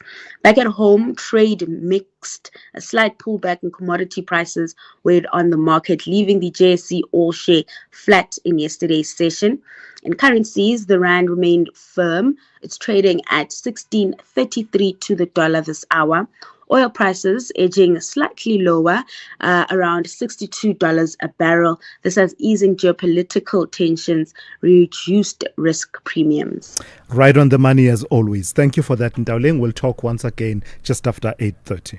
63-year-old Almero knows all about saving with Outsurance. We do save 417 Rand. That's about 5,000 Rand a year. That's an awesome saving on Almero's 2021 Ford Ranger. And there's a out bonus that you get if you don't claim for 3 years. I am really looking forward to it. How much money could Outsurance save you? Get a quote now. SMS out to 30754. That's out to 30754. Licensed insurer in FSP. TCs and information online. This festive season, remember that road safety is everyone's responsibility, yours and mine. Before you travel, ensure your vehicle is roadworthy. Plan your journey properly so you don't have to speed. Take regular rests. Fatigue is deadly, especially during long-distance travel. Let's make sure that you and your loved ones arrive alive. Brought to you by the Department of Transport, moving South Africa to new heights. Get Barter school shoes at Spar for 75 Rand when you spend 350 Rand or more and swipe your Spar Rewards card. Buy 100 gram Clover Classic Smooth Yogurt, 6-pack, any two for 34 Rand, plus 100 megs free data on Spar Mobile, or 400 gram Black Cat Peanut Butter for 36.99, plus 100 megs free data on Spar Mobile. Price is valid 5 till 19 January 2026, while stocks last. Only at Spar. T's and C's apply.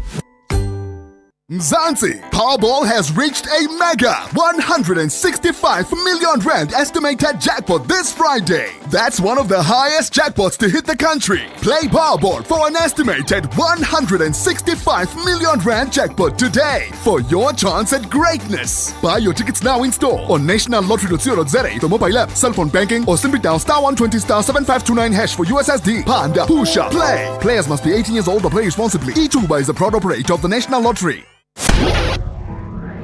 Do great solutions start with good conversation? SAFM, leading the conversations that move us. 20 minutes to 8. Incumbent President Yoweri Museveni is insisting that voting in Uganda's 10th presidential election has gone relatively smoothly and that he expects a strong mandate, while challenger Bobi Wine says the day has been marred by delays, alleged fraud and repression that could undermine the will of the people. Citizens across the country have endured internet blackouts, polling stations opening late, biometric machine failures and heavy security, all of which the opposition says reflect a broader pattern of unfairness. Museveni is seeking a 7th term after nearly 4 decades, in fact 4 decades in power, and that paints the election as a choice, paints the election as a choice for stability and continuity. But Bobi Wine and his supporters are framing it as a crucial test for democracy and generational change. Let's speak to Nixon Katembo, a Channel Africa correspondent, to recap how it all went. Nixon, good morning. Let's start with just a recap of voting day. How did it go from all these reports that we've been watching and monitoring on election day? Yeah, judging from the reports coming out from Uganda and speaking to the people on the ground, it seems that there was some delays in some areas because of technical glitch based on the late arrival of ballot paper as well. But eventually, Ugandan cast their ballots. And these delays were experienced mostly in urban centers such as the capital city Kampala, areas such as Jinja, and areas such as Entebbe, where these are areas that are highly populated. So we saw Bobi Wine taking to social media to allege widespread voter fraud, calling it quote-unquote ballot stuffing. On the other hand, you're also hearing from Yoweri Museveni, who's saying that if there is no cheating, he expects to get 80% of the vote. Just frame that for us in terms of the stakes around the integrity of the election. It's too early to tell what are the stakes of the integrity of the elections unless the different parties contest the outcome of these elections. And I think based on what you have said and statement from Bobi Wine, it's likely that he is going to dispute the outcome. But general trend is across East African regions. Recently, we see in Rwanda the president gaining over 90% of the vote, just next to Rwanda and Tanzania. We had the 87 plus. And the only contested and a vibrant sort of a democratic processes happen perhaps in Kenya. So it's in Uganda. I expect no difference with that, given the nature of those elections in the country and the process leading up itself to the appointment of, for example, the choice of the Independent Electoral Commission, which is appointed by the president. So those are issues that really are going to be coming up. But I think the law must take its course if there is any dispute related to elections. Yeah. And then how consequential might decisions such as the nationwide internet shutdown, the blackout that has been imposed, as well as the widespread deployment of security soldiers on the streets and the likes, how consequential might those prove to be in the days to come? Unfortunately, it's difficult to tell how this must have an impact. Obviously, because we live in an era of digital technologies. Some have been used for different purposes. The Ugandan government argued that this was to preserve what they call peace and security and avoid the inciting of violence, as they say, while the youthful Ugandan population, which rely heavily on the internet for alternative information, saying that this is a muzzling sort of critical voices and allowing people to express themselves freely. So those are issues that perhaps might have an impact on how it is the outcome of the elections is going to happen. But of course, we cannot ignore the influence of other factors, including the international geopolitics at play, where they so Ugandan accusing Bobby Wine of receiving funding from outside, particularly USA, and at one point. Even General Muhoozi Kainerugaba, who is the son of the president, accusing the American embassy, the American ambassador at some point for interfering with the Ugandan politics. So these are issues that are going to have also an impact going forward on how the politics of the countries comes at play. All right, Nixon, thank you for tracking that story for us. That's Nixon Katembo, a Channel Africa correspondent, keeping an eye on developments out in Uganda following the vote that took place yesterday. Call Thulasizwe now, 086 000 2032. I wasn't kidding when I said my WhatsApp line is awash with your comments about the taxi industry, the patrollers, the so-called patrollers, and what happens on the road. So I'll just let them play for the next few minutes. I'm annoyed by this taxi guy speaking here. The reason why they cannot dismiss those people is because they are their hitmen. They are their ingabis. This thing will never stop because we allow these people to do as they wish to our people. So I'm really annoyed. This guy must not come here and lie to us. The reason why they cannot dismiss them is because they are there in Gabis. They cannot dismiss their Gabis because they're going to shoot them back.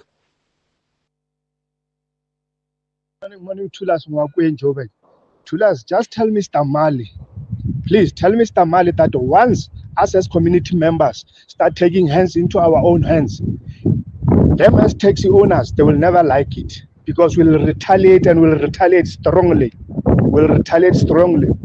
They must stop with the nonsense. Please tell him.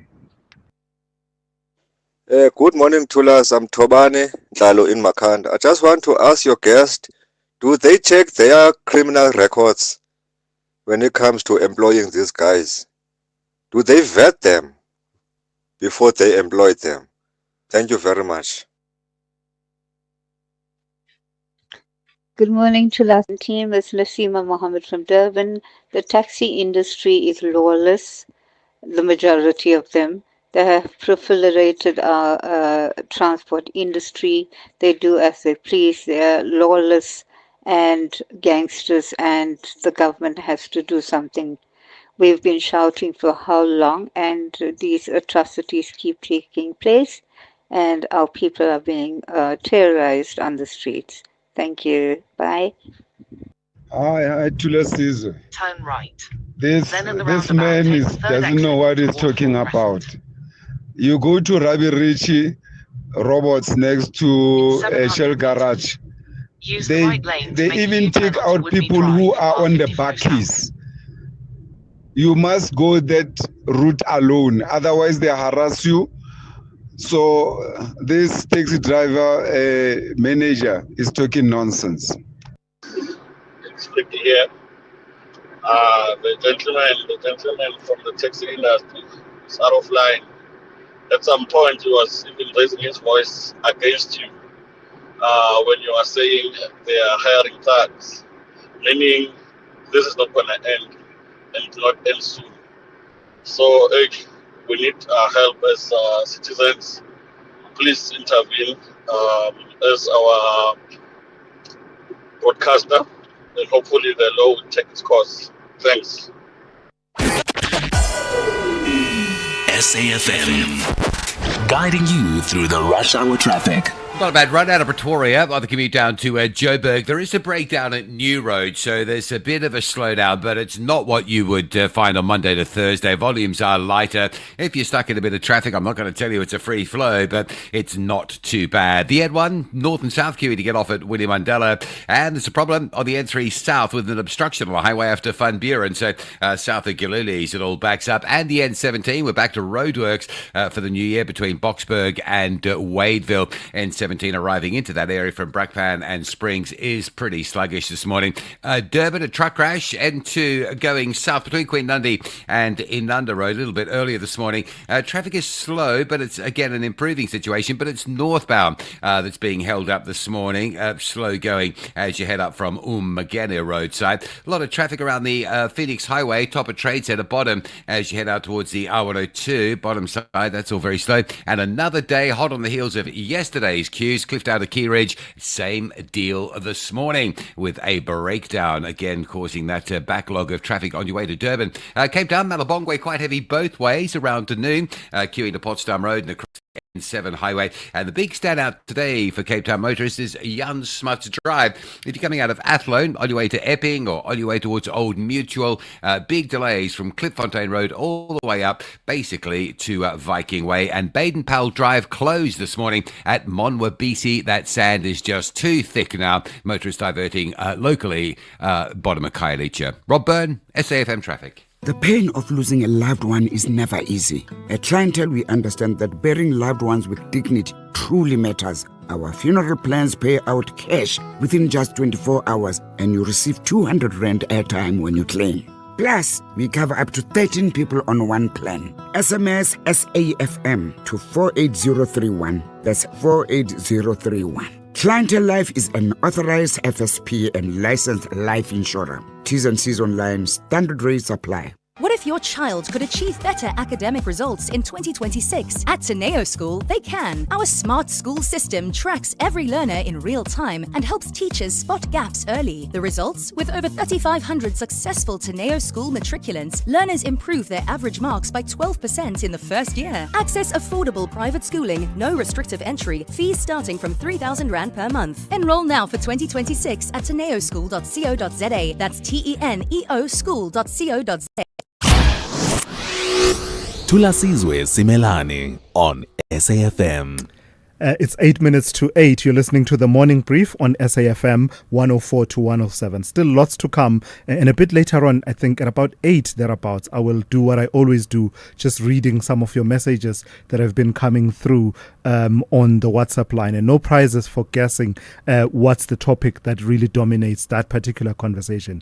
But of course, a bit later on, we are scheduled to speak to Sibongiseni Dlomo of the ANC in KwaZulu-Natal. This as the ANC in that province basically warns that beneath the successes in education in KwaZulu-Natal lies a deepening financial crisis that is threatening the system's stability. Sibongiseni Dlomo will be my guest at about 8:10. But for now, let's go to matters coming from our country's highways and byways, as I always say. A cause for national shame. That's how the Transport Minister, Barbara Creecy, describes the death of so many people on the country's roads over the festive season, stressing that every life lost is avoidable and reflects reckless behavior behind the wheel. Her comments come as the latest road safety report for the festive season shows 1,427 people died in 1,172 crashes between December the 1st and January the 11th. This represents a 5% reduction from last year's figures, but still unacceptably high, according to the Minister, Barbara Creecy. I'm joined now by Mkhuleko Hlengwa, who is Transport Deputy Minister. Good morning to you, Deputy Minister, and thank you for your time. 1,427 people died in that period that we mark as holiday travel, festive season travel. What are some of the factors behind and some of the trends that you picked up that were behind these crashes that led to these fatalities? Thank you very much, Professor. Good morning to you and the listeners.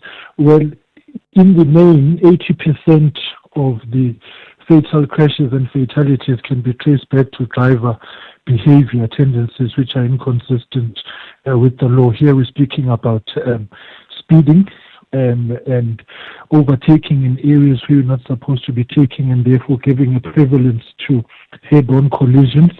It is vehicles that are not roadworthy. It is behavior wherein people are using cell phones and distracted behind the steering wheel. And then the major aspect is one of alcohol consumption. The drinking and driving phenomenon is of absolute concern to us, particularly because the accidents of almost 40% are taking place between the hours of 7 p.m. and 1 a.m. in the morning. And what is clear to us is that in the 2 weeks in which we register the peak, all this behavior can be traced back to alcohol consumption and then coming onto the wheel. Above and beyond that is that 44 to 46% of the fatalities are pedestrians. And again, there too, we can be able to attribute that the jaywalking phenomenon which takes place on our highways and on some of the roads within the built-up cities, because we are dealing with this problem in eThekwini, city of Johannesburg, Tshwane, Nkangala and Ekurhuleni, is also alcohol related. So those are the factors that we are seeing. And of course, the last one is fatigue of drivers who are in the long distances because of the commute that takes place in December. People are not resting as advised, which is we must rest every 2 hours or every 200 kilometers. In fact, Deputy Minister, if I may, let me pull at one thread from what you've just outlined. DUI, driving under the influence. We are told there's been 144% surge in arrests related thereto. Should we be looking at it from the perspective that says the arrests are a positive in that law enforcement is showing effectiveness in responding, or should we be more worried about the underlying phenomenon, this idea that people can consume alcohol and then take to the roads? It's a combination of both. One, the law enforcement operations that we rolled out was clearly very well focused on the underlying issues, but at the same time we have every reason to be concerned that after all the messaging and communication and public education to say let's not drink and drive, people still believe that they should get behind the steering wheel when drunk. And then, of course, they go on to want to bribe traffic officers. So they are actually budgeting as well for the fact that if they do get caught, they will buy their way out. So as far as we are concerned, this kind of behavior is deliberate and is contributing to the reckless and irresponsible driving that we are seeing. You would have heard yesterday that the minister made an announcement that we are pursuing an amendment to the National Road Traffic Act, Section 65, to amend it so that it does not make a provision for anybody to actually have had alcohol and then drive. What we mean is that we are calling for zero alcohol limit of drinking behind the steering wheel, and this is now part of the stringent interventions that we believe we need to undertake in order to drive home the message that people should not drink and drive. Otherwise, we're going to continue on a trajectory whereby the phenomenon continues, and we are now going to be exploring all the legislative options available to us as a matter of priority to have that amendment for zero alcohol behind the steering wheel. Lastly, Deputy Minister, I want to take advantage of the fact that I have you on the line and just to make it clear, we did not prime you and prepare you for this, but seeing as it's in the area of transport, this morning one of the key conversations has to do with these so-called patrollers that the taxi industry employs, and I'm sure you will have seen a number of incidents, the latest being from Vanderbijl Park. Why is this so difficult to arrest, Deputy Minister?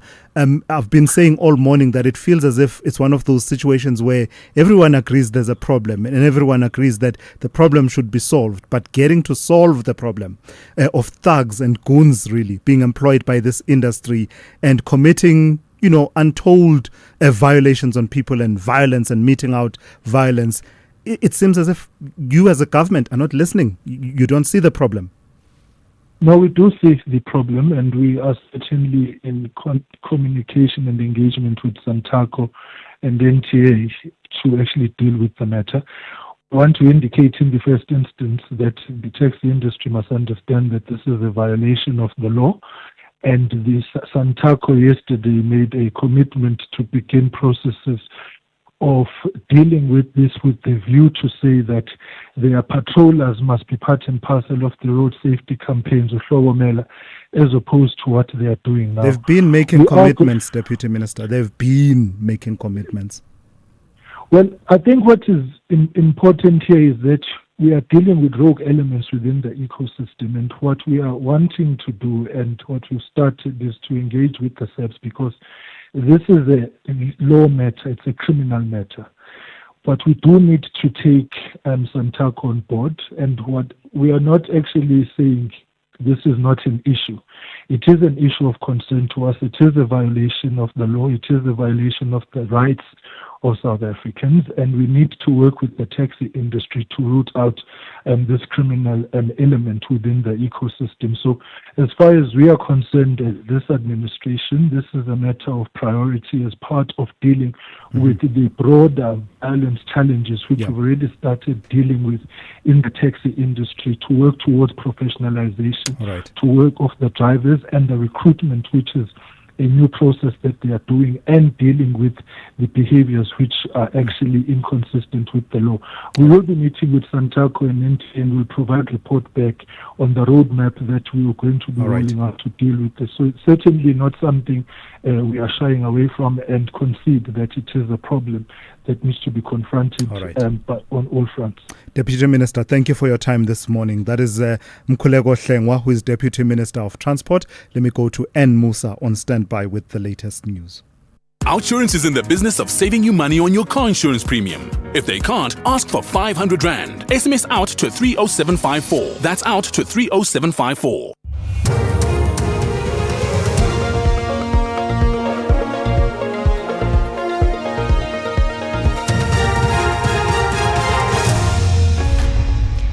In our top stories, another motion of no confidence against Dada Murero and Palapala theft case back in court. Good morning.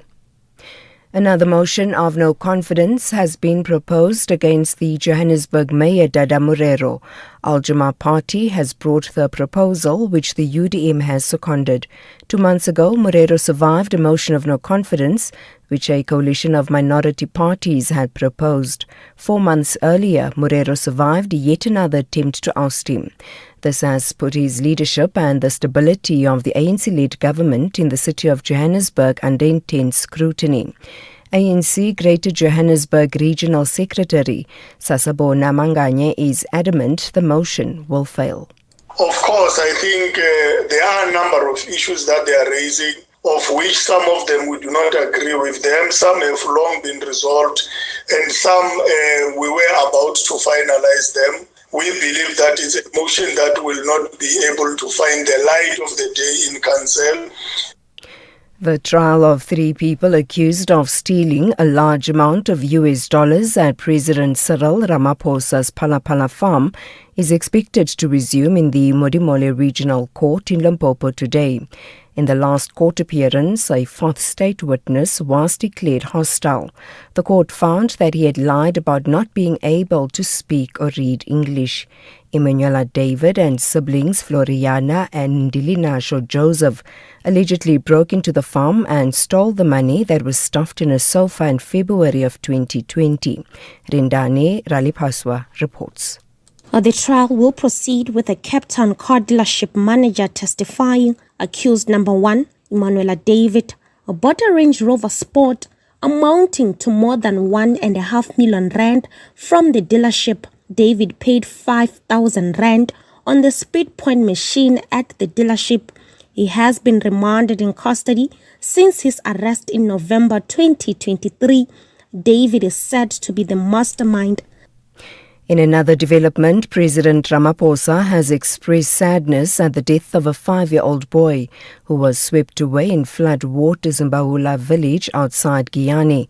Ramaphosa was speaking at the village where 36 homes have been destroyed. He says government will assist families that have lost their homes due to heavy rains. Our people will be taken care of. There have been the records, the details of every household and every person are now being gathered, and we will be making sure that they are taken care of. Even as some of them have gone to their relatives' homes, government is going to help them to rebuild their lives.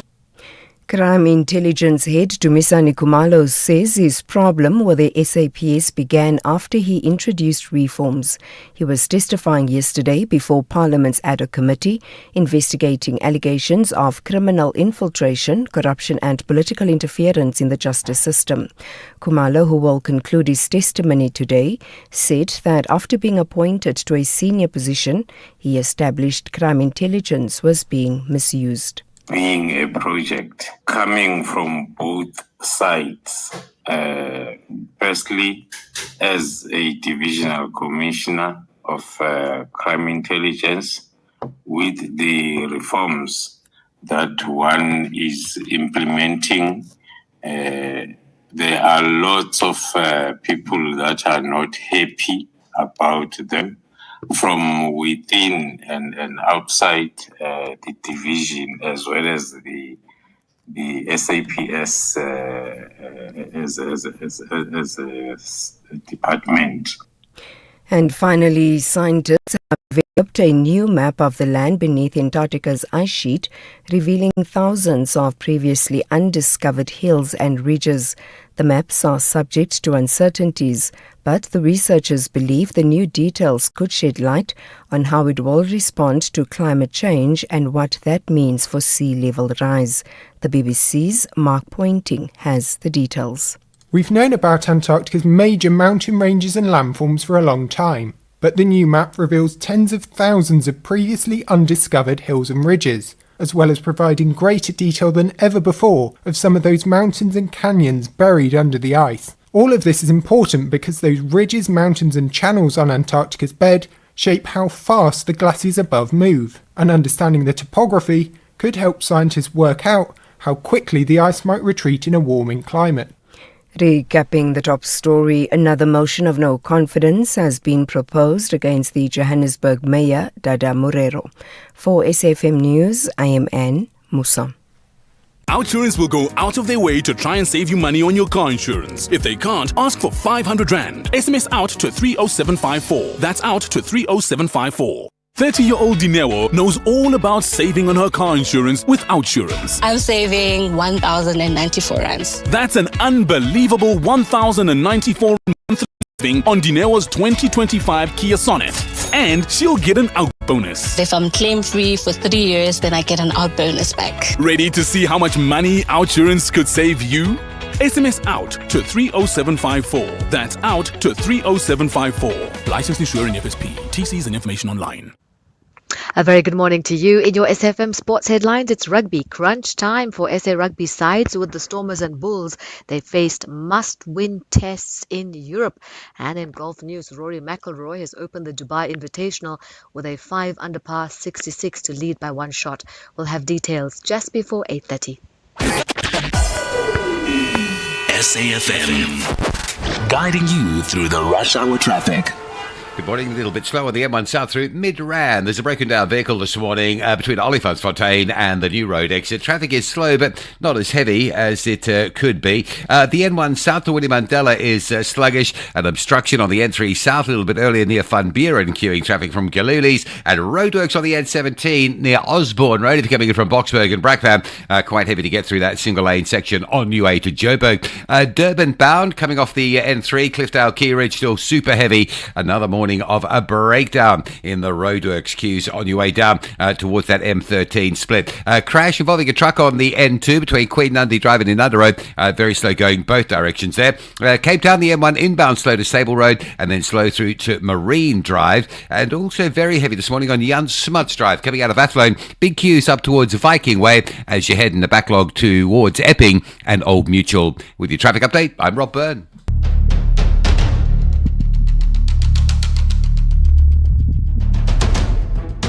The Morning Brief with Thulasizwe Simelane.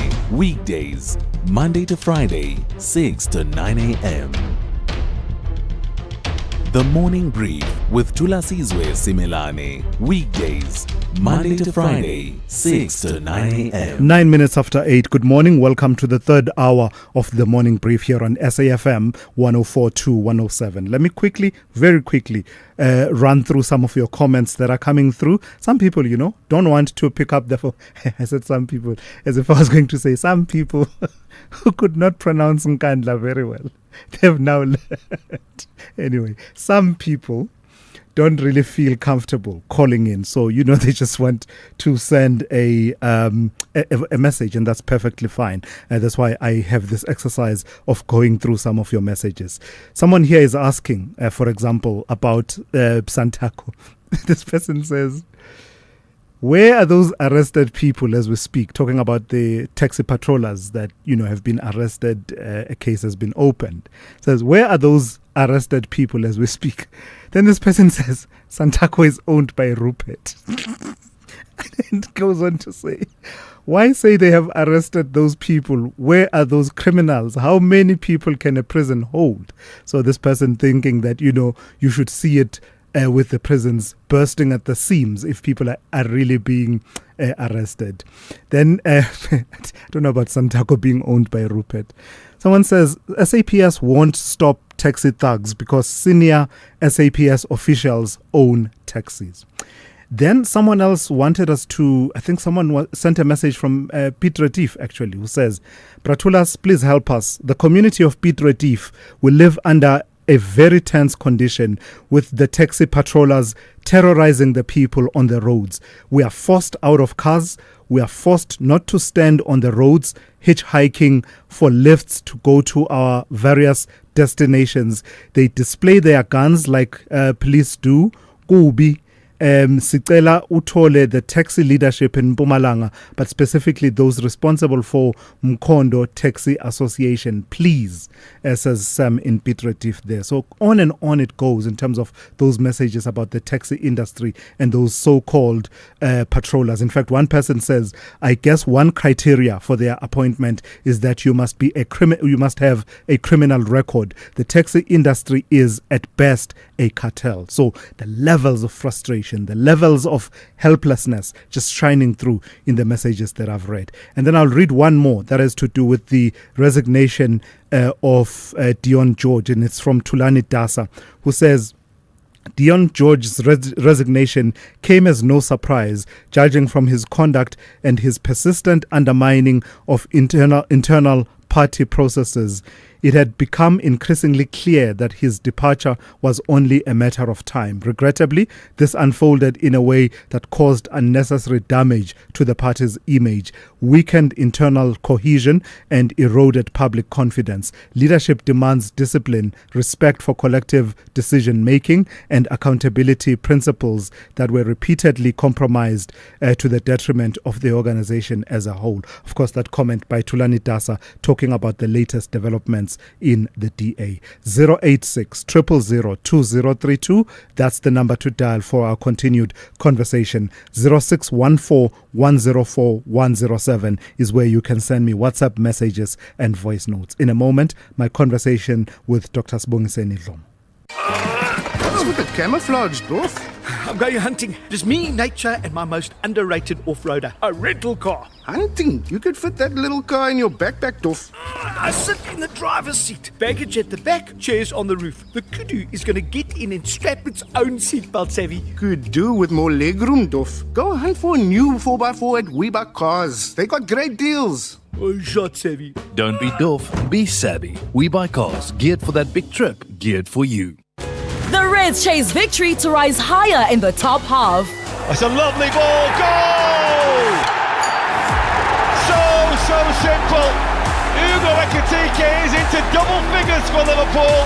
Left completely unmarked. Meanwhile, the Clarets are highly motivated to dish out orders at Anfield. Nice ball. Vikachunku. It's a leveler. Barely a level. Leslie Vikachunku with a really calm finish. This is the Premier League. Witness Liverpool FC versus Burnley FC on Saturday, 17 January at 4:30 p.m. Live on SABC Plus and SABC 3. Proudly brought to you by SABC Sport. For the love of the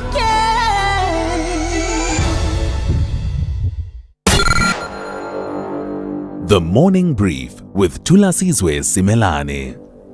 14 minutes after 8, the ANC in KwaZulu-Natal says it is taking a moment to celebrate the province's strong matric results and long-term gains in education, but warns that beneath that success lies a deepening financial crisis threatening the system's stability.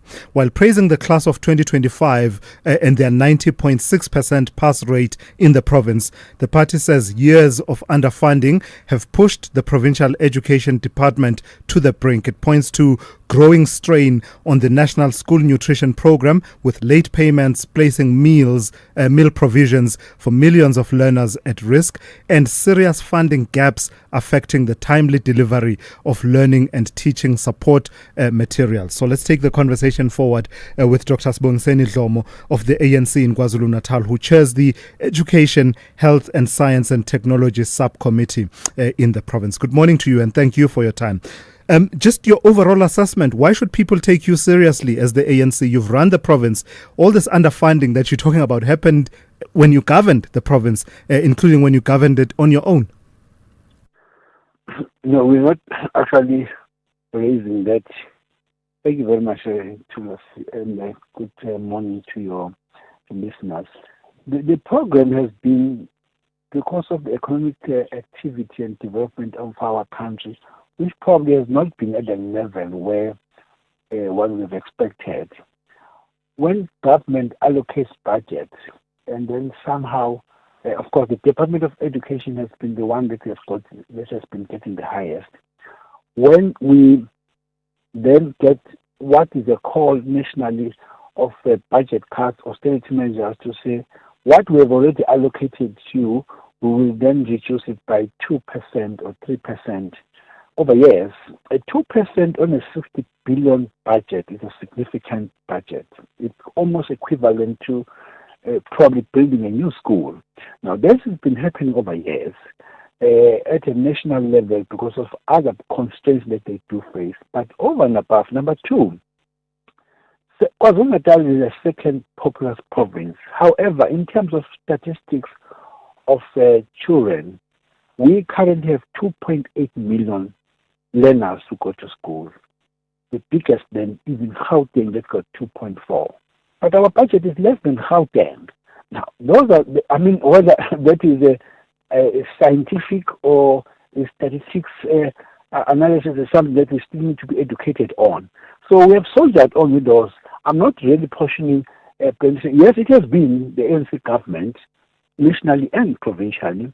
The budget cuts have been affecting us in this way, and now it is really hitting almost a rock bottom in terms of actually where we are. But despite all that, this is what we have been able to deliver and achieve 90.6%. Yeah. In fact, I want you to, if you don't mind, grapple with the impact of the budget cuts. At some point, you talk about the cuts being to the region of 26 billion over the current medium-term expenditure framework.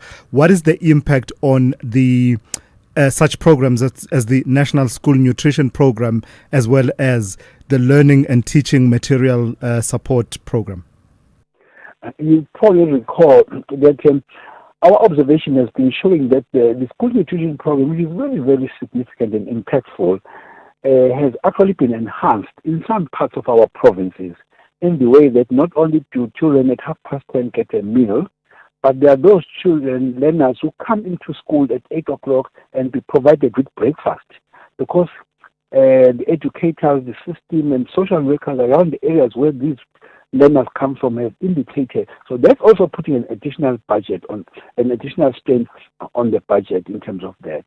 The impact of all these budget cuts over years is that instead of hiring one more or three more teachers here and there, you don't do that.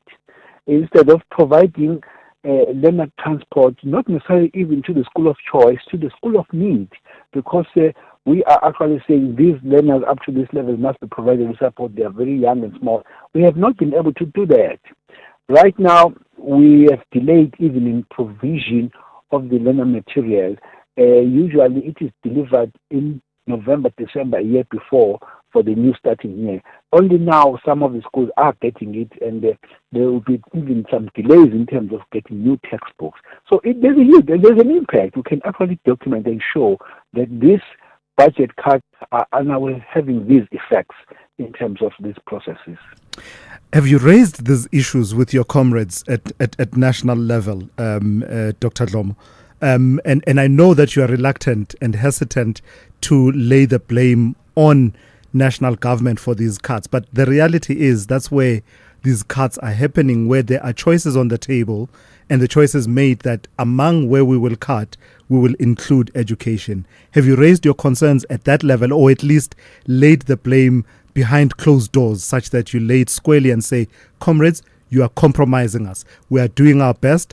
The province is trying to turn around its performance as evidenced by these latest results, but your budget cuts are simply now at a point that's unsustainable. No, we do raise. Like I'm saying, health and education are almost like twin departments that are very fundamentally critical into the country. It is the ANC that came up and said that there should be no learner that should just be at home on the basis that there's no money to actually educate and take care of. Now, if you say that, therefore, we must actually be able to support such a statement. We do raise these issues critically, and we are actually showing numbers in terms of how many learners we have to take care of. If we then have to move away from what apartheid used to do and also deliver quality education, then we need to do more. I want to give credit to some of our parents who worked very hard during apartheid government. Right now, everybody says, how many people have changed? When are you going to? They forget to say many more schools, mud schools, people latrines were built by our own parents from their own pockets. It's only now that the government a democratic government has come in to replace and try to get us new schools. While they're building more new schools, they're even replacing those that were there. So anybody who comes to say, KwaZulu-Natal, you have so many people latrines, they must start by saying, thank you very much. Your parents built those schools and those people latrines, because that is what we could afford then with our parents. Now we are shifting. So all that, reversing all those processes, is actually impacting on the same budget. You're building new schools, the population is increasing, but we are also replacing all schools. We are replacing, in fact, right now we have actually got a department replacing about 75,000 2,000 new facilities of sanitation in the province. That's a very significant thing. As you are building, you are replacing. You build and you replace those that were actually not built appropriately. It was because of the pressure that our parents saw at that time to have more education. So we are saying, we are really doing our best. This must be recognized by saying, protect health, protect education when you do cut budgets. All right. Thank you for that, Dr. Sibongiseni Dlomo. Hopefully the message echoes in the right corridors of power. That I think you're starting to hear it across the aisle, right? Across the political aisle, that in the education sector, in the health sector, budget cuts have really reached a point where there's really nothing more to cut. There's nothing left to cut. How do you solve for that sustainably? That is the question. Dr. Sibongiseni Dlomo is the ANC KZN Chairperson of Education, Health, Science and Technology Subcommittee. Aware, what's up? It's Jesse Suntele and the new era starts on SABC2 with drama, excitement, you in the front seat and me on the screen. Stay on top of all meaningful, top trending stories right here on SAFM. Leading the conversation. Well, it's not all doom and gloom, is it? Let's give you a story of hope, something positive. Just to let you know that other things are happening other than the multiple crises, the polycrisis, as I've called it in the past. Running a small social initiative often means working quietly through long hours and constant challenges. Yet ever so often, a single story reminds us why the work matters. Let me give you an example. In KwaMhlanga in Mpumalanga, one crocheted bag transformed discarded plastic into something far more meaningful. Dignity, confidence, and opportunity for a child and his family. What am I talking about? I'm talking about bag reuse, that initiative. Let's speak to the founder, Regine Leroux, who joins me now, founder and managing director, Bag Reuse. Good morning to you, Regine, and thank you for your time. Just explain to us what Bag Reuse does. I thought I read a story about it a couple of months ago in the work that you were doing out in Hout Bay, and now there's the story in Mpumalanga as well, the work you do in Mpumalanga. Is it the same initiative? It is absolutely, yes. Morning, and thank you for the opportunity to chat to you about Bag Reuse.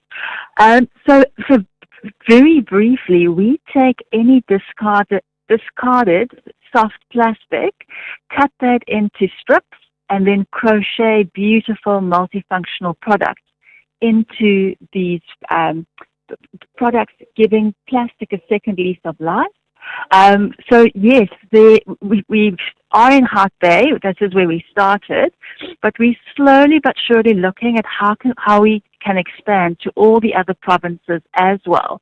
So we currently there's 4 ladies in Mpumalanga who cut the plastic and then crochet, and as soon as they finish cutting and crocheting, they get a little bit of extra pocket money to be able to buy essentials. So we're saying putting bread on the table by repurposing your empty bread bags. But it's more than bread bags. It's any soft plastic. And it's as you said earlier, it's about giving that dignity of being able to buy essentials by making something from your own hand, making something out of nothing. And it's I suppose it serves a dual purpose, doesn't it? Because part of it has to do with the environment and removing, harmful plastic from the environment. And there's an analogy that you use to explain how much you've been able to retrieve and remove from the environment. What was it, about over 1 ton of plastic? Use that analogy. What's that equivalent to?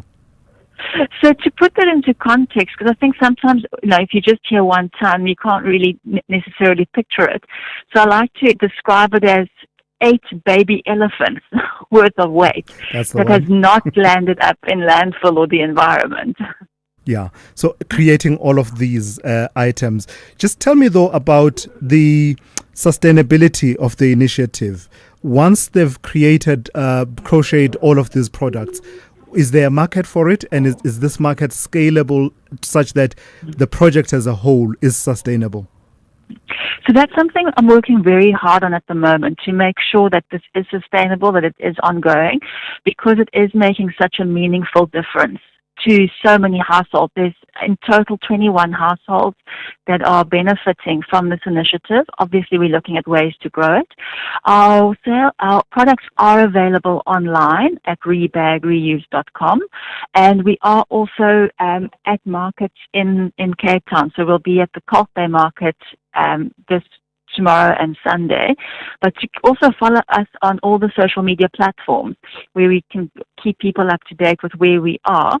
But yeah, to have a look at the amazing products and projects, our website is the first port of call that I'd recommend people to have a look at. All right, Regine, thank you for that. And in fact, just to repeat, that website is rebagreuse.com. Is that correct? That's perfect, Yeah. absolutely.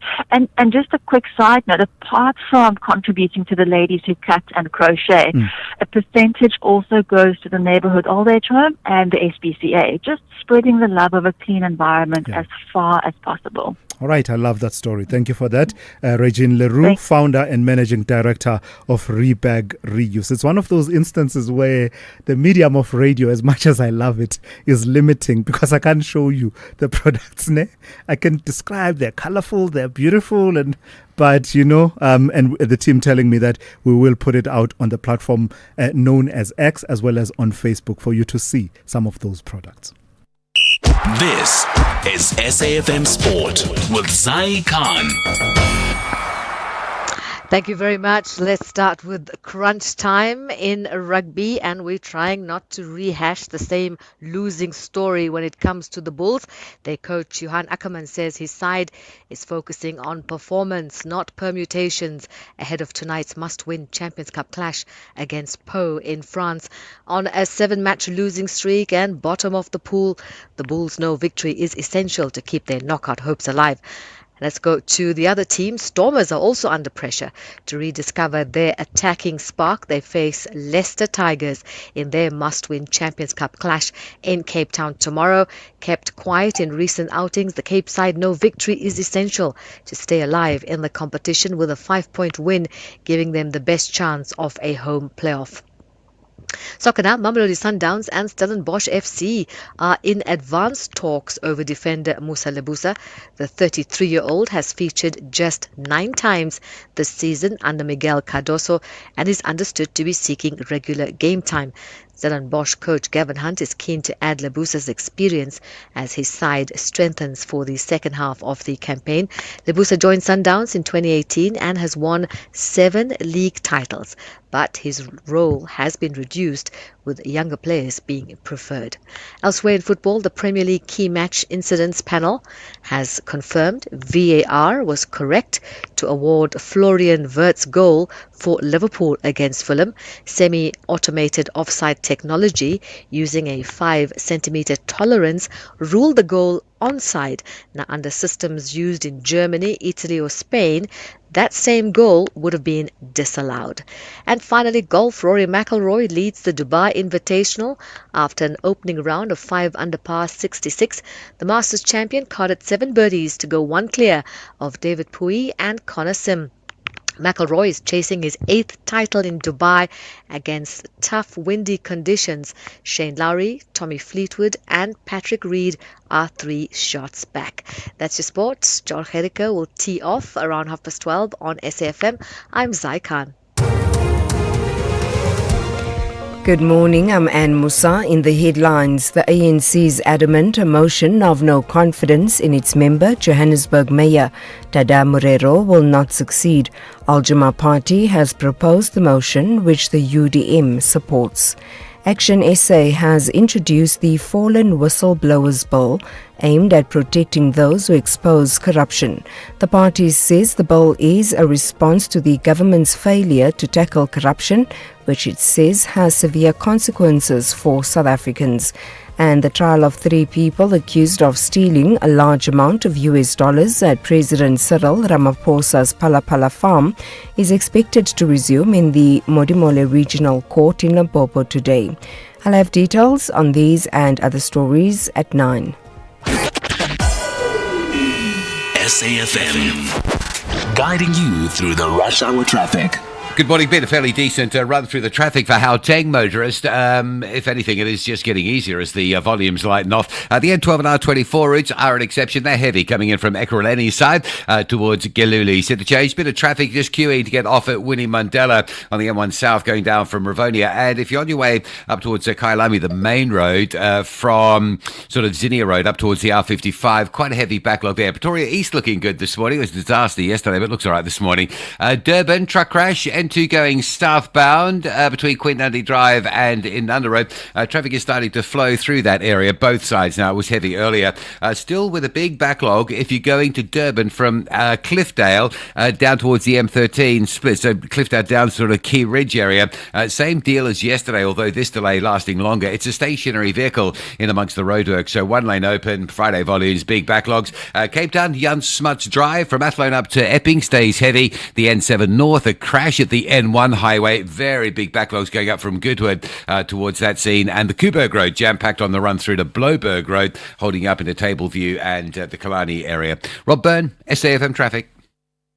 The business update on SAFM. Here's a headline flipped upside down, as we've come to know it, Dowling. Yes. We've constantly over the years been talking about institutions such as the World Bank. A couple of months after the budget is delivered in South Africa and there's a projection of growth, and then a couple of months later we have these institutions revising it downward. What are you saying? That they've now revised it upward? Yeah, it's been a lot of back and forth with these big financial institutions. But I guess it's also because the global environment remains so uncertain, and that, of course, also influencing the domestic environment. Now, as we await official Q4 GDP figures out in March for further insights on how the local economy fared last year, the World Bank expects growth of 1.3% for 2025, up from the 0.6% we recorded in 2024. Now, the improvement is being driven by a more reliable electricity supply, a strong agricultural harvest, and firmer business confidence, though growth remains well below levels needed to reduce unemployment. Now, the bank forecast a gradual recovery beyond this, with growth seen at 1.4% this year and 1.5% in 2027. The World Bank also pointed to easing inflation, allowing some policy easing, with the SARB expected to extend its rate-cutting cycle.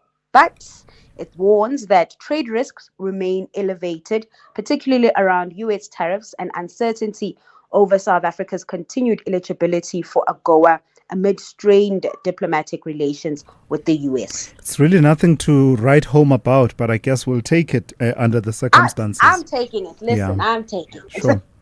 Barking the trend of arrows pointing up, green arrows pointing up, is Moody's rating of Bidvest Bank.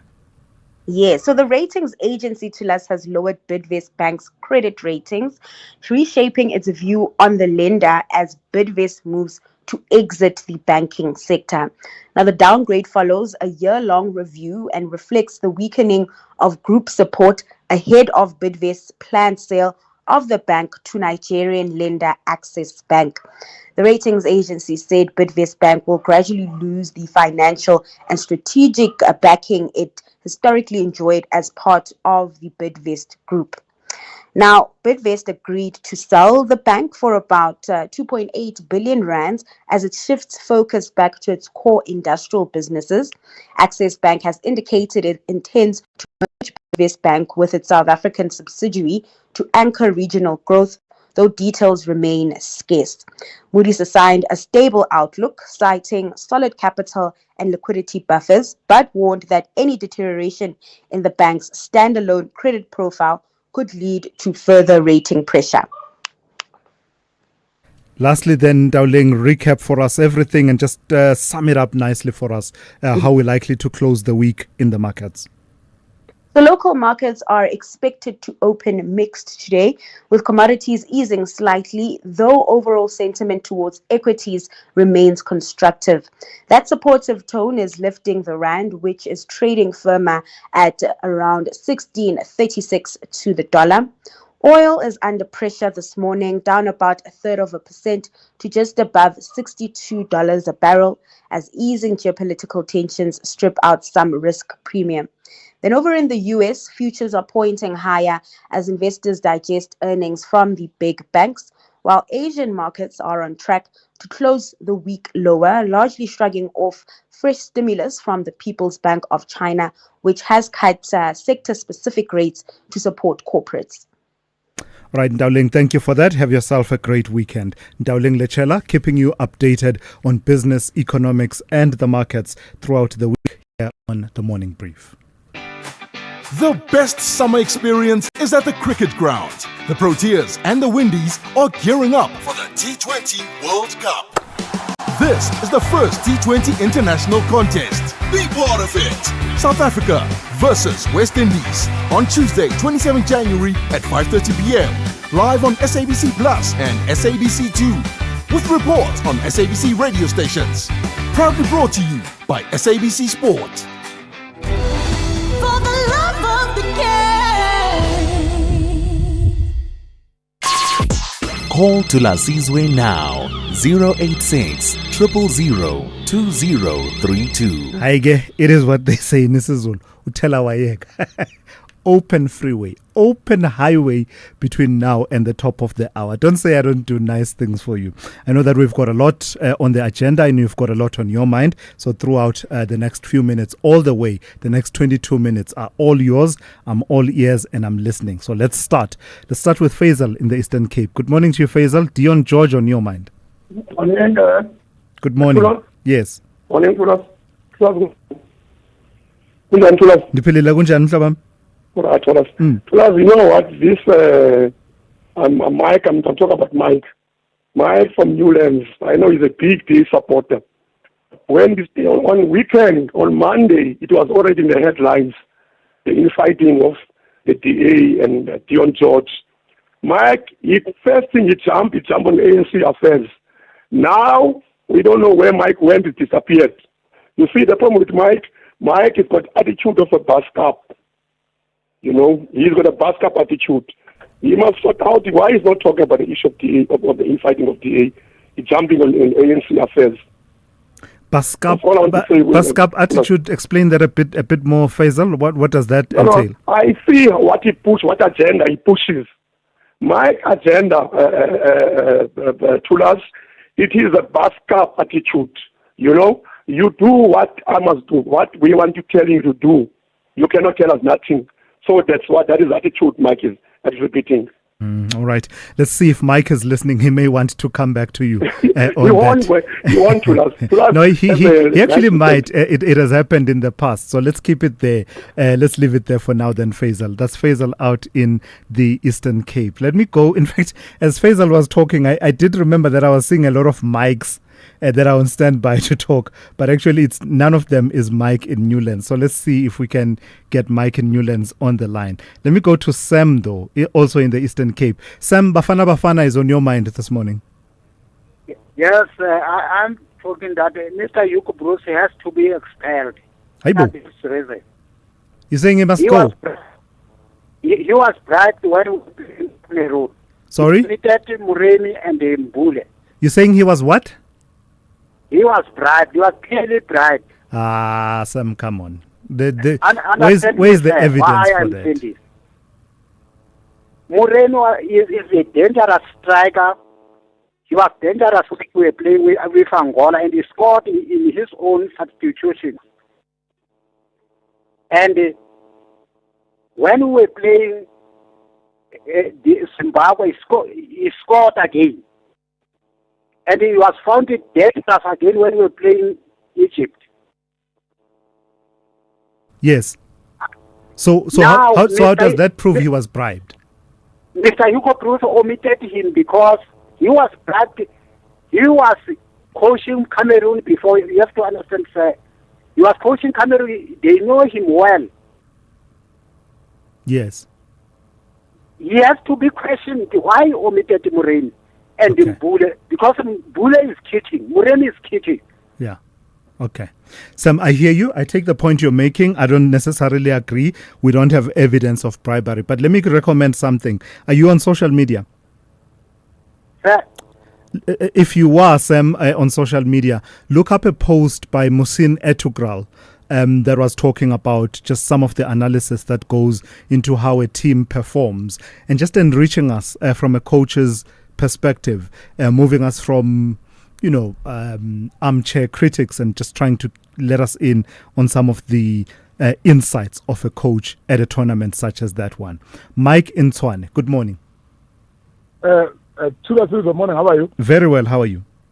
Right. Thulasizwe, I want to speak about this cigarette the BAT closing. Yeah. About to close. Yeah. You see, Thulasizwe, ANC is busy destroying the economy of this country. How many years has people complained about the illicit, these cigarette companies of South Africa, complain about the illicit cigarette that is coming in this country? ANC government and their ministers, they have done nothing. Even if in textile industry, how many years have the textile industry complained about this illicit import of clothing in this country? ANC government has done nothing. So ANC, it's a problem for this country. ANC have destroyed the economy of this country. ANC have chased away potential investors, domestic investors, as well as foreign investors in this country. And then you have this ignorant Kolkote Mantashe come and insult our children. Yet, he is part of the people who are destroying the economy of this country. I remember one day somebody from Action SA told me that he won't be surprised if Kote Mantashe is involved in illegal mining. In each and every illegal activity that is taking place in Mike, the without taking away from your point, or somebody's involved. Mike, without taking away from the points, the strong points you are making, I again caution against making unsubstantiated allegations of criminality against an individual. The points you are making about him insulting the young people, I take all of those, but when you then accuse him of involvement in crimes, it does become problematic. But I don't want to take away from your point. I don't want us to quibble over that issue. But the point you are making is well taken. All good? Mike? All right, that's Mike in Tshwane. Let me go to another Mike. This is Mike in Middelburg. Is this the middle? I think I ask this all the time. Is it the one in Mpumalanga or the one in the Eastern Cape? Good morning. Morning, Thulas, and thank you so much for taking my call. I'm in Mpumalanga. Okay. Yes, on the laptop saga, Thulas. Yes. We just heard that Lucy Moyane, is going back to work after receiving a written warning, and she was found guilty on one charge, the one of negligence in relation to bid adjudication committee recommendations. Now the question is, what became of the other charges, 4 charges?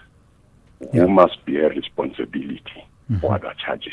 Is it the service provider or the former MEC?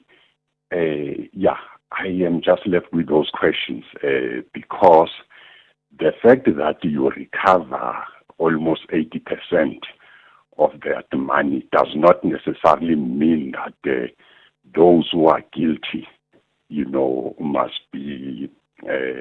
must not face the responsibilities.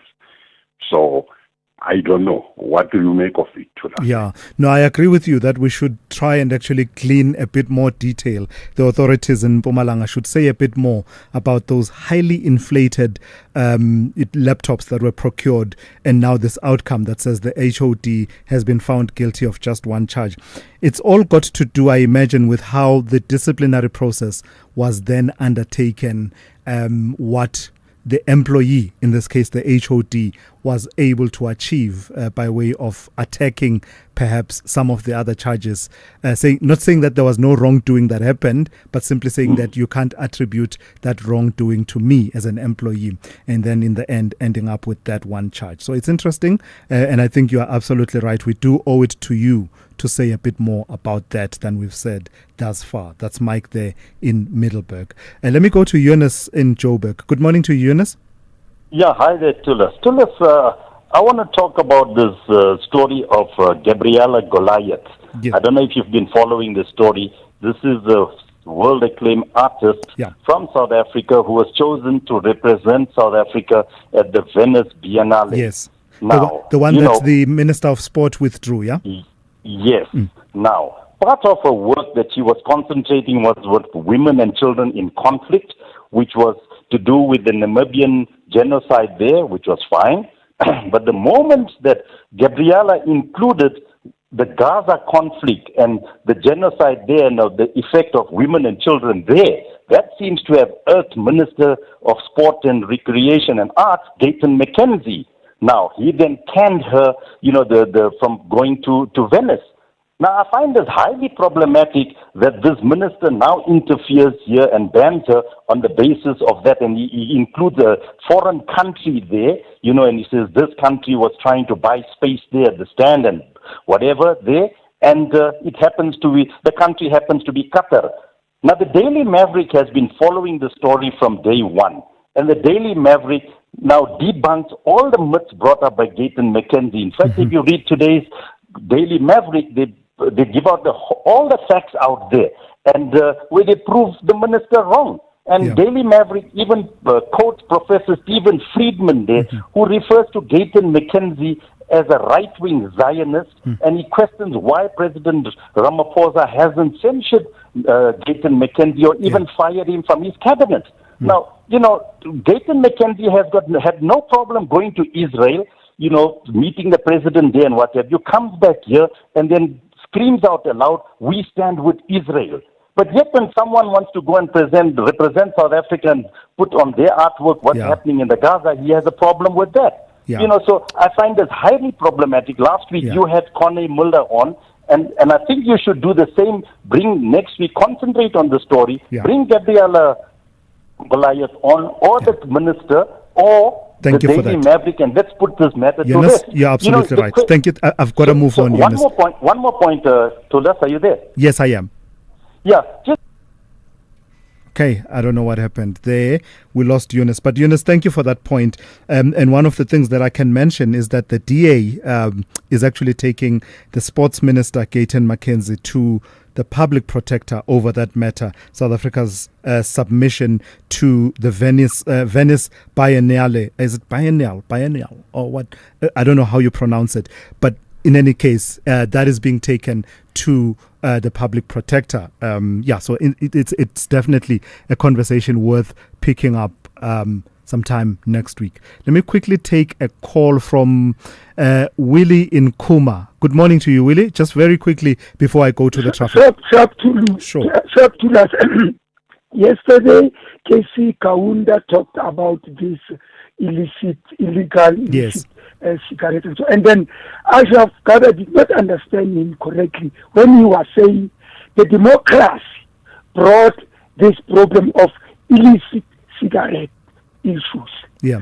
He was referring to the government that just opens its borders from left and right and accept illegal people to come and settle into the country or do as they please. Now, citizens are coming home to roost. This illegal trafficking of cigarettes has touched Trump. Trump yesterday said, "You see South Africa with your illegal illicit cigarette, blah, blah, blah. So now you touch me directly and I'm going to charge you on tariffs and blah, blah, and blah, blah." The president claims to be worried about investments and so on and so on. But on the other side of the coin, he cannot manage his country. He cannot manage borders for us. All right, Willie, thank you for that. I keep wondering about the calculus is just simple. It's just plain. Why not protect the industry that pays taxes, whatever the moral arguments, because there will be, and I accept that there are moral arguments, but it pays you taxes, right? It employs people, invests in your country. You don't protect it. Instead, you allow this industry that doesn't pay you taxes. That's why they're able to keep the cost of their products that low. Doesn't pay you taxes, has no manufacturing really happening in the country. Like, the calculus is plain and simple, but yet somehow we're floundering. SAFM. guiding you through the rush hour traffic. Reminder to avoid travel into eastern parts of Limpopo, northern parts of Mpumalanga due to the heavy rains. More rain on the way into an already super and severely flooded area. We are seeing just more and more road closures go in on a daily basis as more and more rivers swell and wash across those low-level bridges. A lot of closures north of Bushbuck Ridge, sort of just on the eastern side of Castile. There's a lot of closures going in there this morning. That's all pretty new. The R40 closed north of Bushbuck or north of Hoedspruit, actually, as you sort of get up onto the 530 towards Palabora. The R71 outside Palabora also with some flooding occasionally, which closes that road for quite some time. But it's really widespread up through Guyana as well. Anywhere sort of east of Zanin, really at this stage should be avoided and only sort of considered for travel once the conditions have been made safe. Give you an idea, if you've missed the news this morning, Kruger Park not accepting any day visitors. So effectively, the park in its entirety is closed. Not just a camp here or there that's flooded. The whole of Kruger Park closed effectively until further notice. Do call ahead if you're likely to be affected by that. Joburg this morning, not a bad run. The highways look remarkably clear. It's been an easy Friday. It's just getting easier. Heading to Durban on the N3, same as yesterday. Cliffdale down to Keir Ridge. Broken down truck in the roadworks. Been there most of the morning. The traffic towards Durban is super heavy. Cape Town side, little incident on the N2 out of town at the R300. So just passing the airport runway, it's slow. And the only real sort of highway hold up around Cape Town, elevated freeway jammed up over the foreshore. Main road from Muizenberg, pretty heavily congested on your way towards Cork Bay. Rob Byrne, SAFM Traffic. Call Thulasizwe now, 086 000 2032. All right, let's continue. Let me take a call from Kingston in Kimberley. Good morning to you, Kingston. You want to talk about Santaco? Yeah, good morning, Tula. Good morning. Yeah, firstly, what I was going to say is just that our humblest apologies to the incident that you were talking about that was perpetrated, but that was committed by our taxi marshals. But what I want the country to also realize is that our actions are never prompted just by thuggery, as we are being displayed here in the radio and in the media. And just confirm for us, Kingston, just confirm for us, you are in the taxi industry. Do you hold any position of leadership? Yes, I'm in Santago. Yes. Yeah, in Kimberley. I'm serving in Santago. Sure, continue. Yes. Yeah. So our actions are normally never prompted always by thuggery. It's out of desperation where we have been failed by government. Tulas, imagine that you have to have a taxi that drives from Kimberley to Taung. And then there are 7-seaters that are just operating opposite to your rank. And they are illegal. They don't have any operating licenses. And you raise this matter with law enforcement. That there are people that are operating legally, illegally, just like us, when nothing has been done to them. Instead of me making bylaws, which I have been allowed by government when they gave me an operating license to do so, why are they not exercising and helping the taxi industry? Because we have asked them even to have a task force that works with Sokomela. You know what I would do, Kingston? You know what I would do in that situation? And many other South Africans, I would march on my government, on the relevant departments, march until they fix it. If they don't, I would litigate, take them to court, get an interdict that forces them to enforce the laws that they've put in place. The last thing I would do, the very last, in fact, not even the last thing, because it doesn't feature on the list, for me at least, would be to beat up people. I just wouldn't.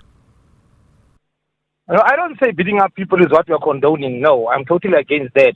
I'm talking about the reason that why we sometimes see these things happening within our industry. It is desperation. So that is why sometimes, and when we try to embark on our government to march on our government, then the people say that these people are hooligans. Then they are doing this, but you can march without being a hooligan, though, Kingston. Come on, you can march without being a hooligan. Many people do it daily.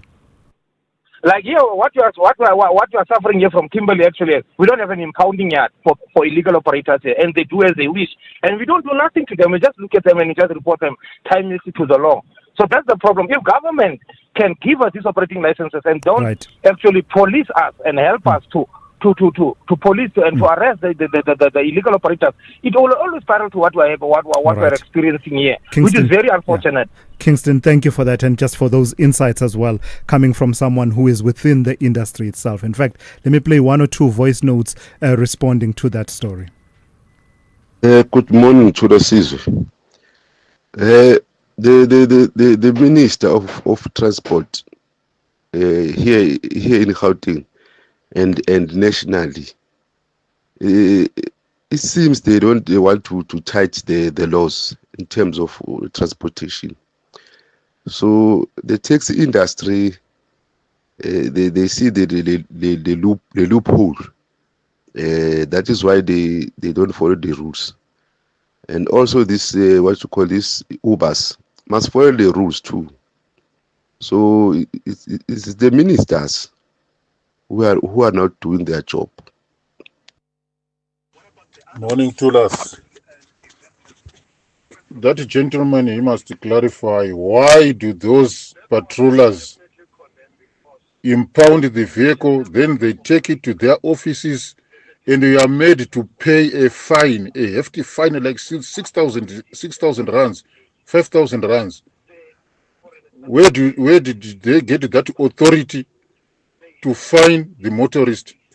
Anonymous. Yeah, thank you for that, Anonymous. Let me quickly take a call from Hailey in Joburg. Good morning to you, Hailey. In about a minute for me, if you don't mind. Great, Tulas. Let me go to the point.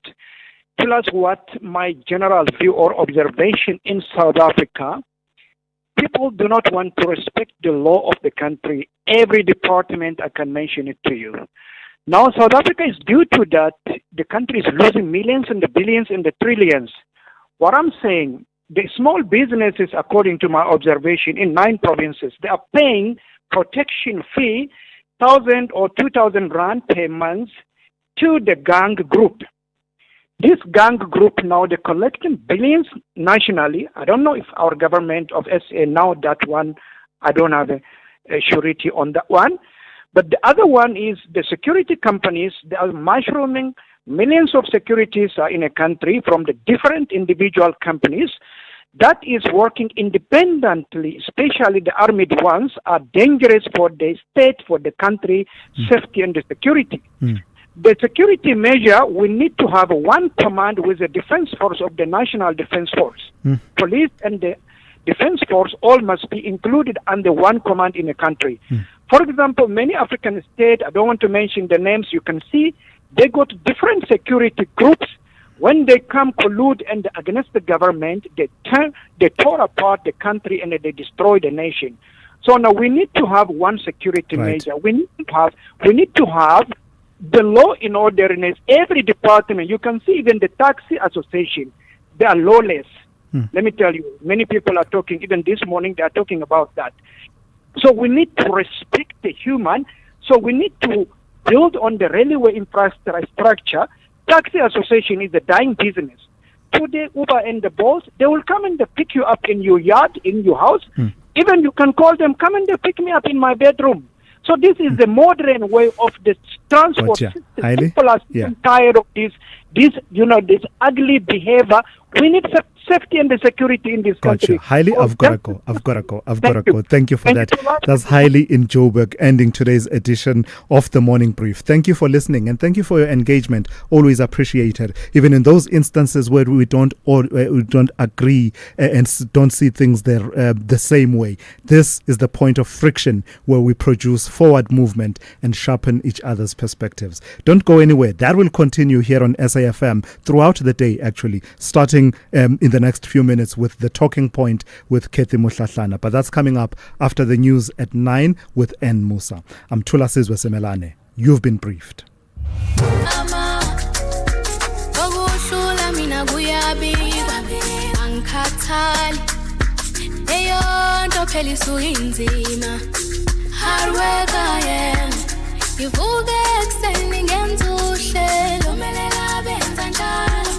I hold myself in Pomele.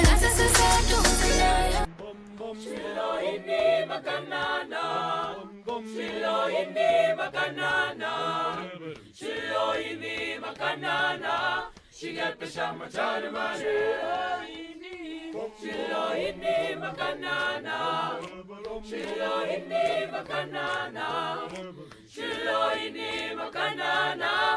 get the shama jarma, yes, makanana, yes, makanana, yes, makanana, yes, Yes, Makanana, Shigepe Shamajarma, Shilohini, Shilohini Makanana, Shilohini Makanana, Shilohini Makanana, Shigepe Shamajarma, Yes, Makanana, Yes, Makanana, Yes, Makanana, Yes, Makanana, Shigepe Shamajarma, Yes, Makanana, Yes, Makanana, Yes, Makanana, Yes, Makanana. This is SAFM, leading the conversations that move us. This is SAFM. Just tell me about how this concert series fits in with what you are trying to do with these young people.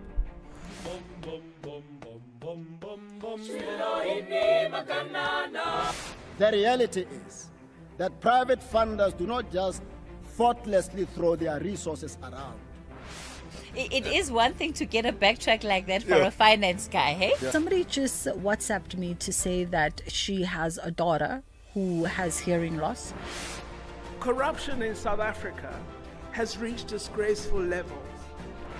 First things first, let's get to my daily that's my point feature. So, did you see Cristiano Ronaldo cry yesterday?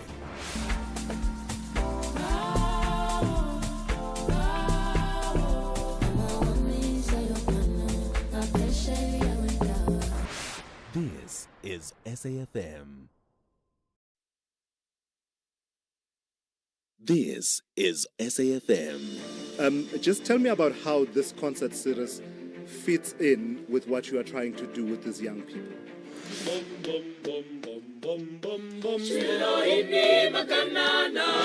The reality is that private funders do not just thoughtlessly throw their resources around.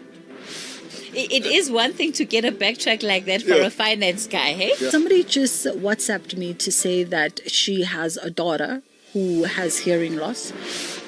Corruption in South Africa has reached disgraceful levels. First things first, let's get to my daily that's my point feature. So, did you see Cristiano Ronaldo cry yesterday?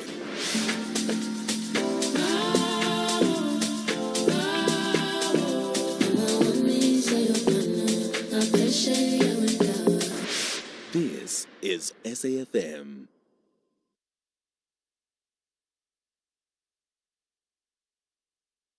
Music never sleeps, and neither do we.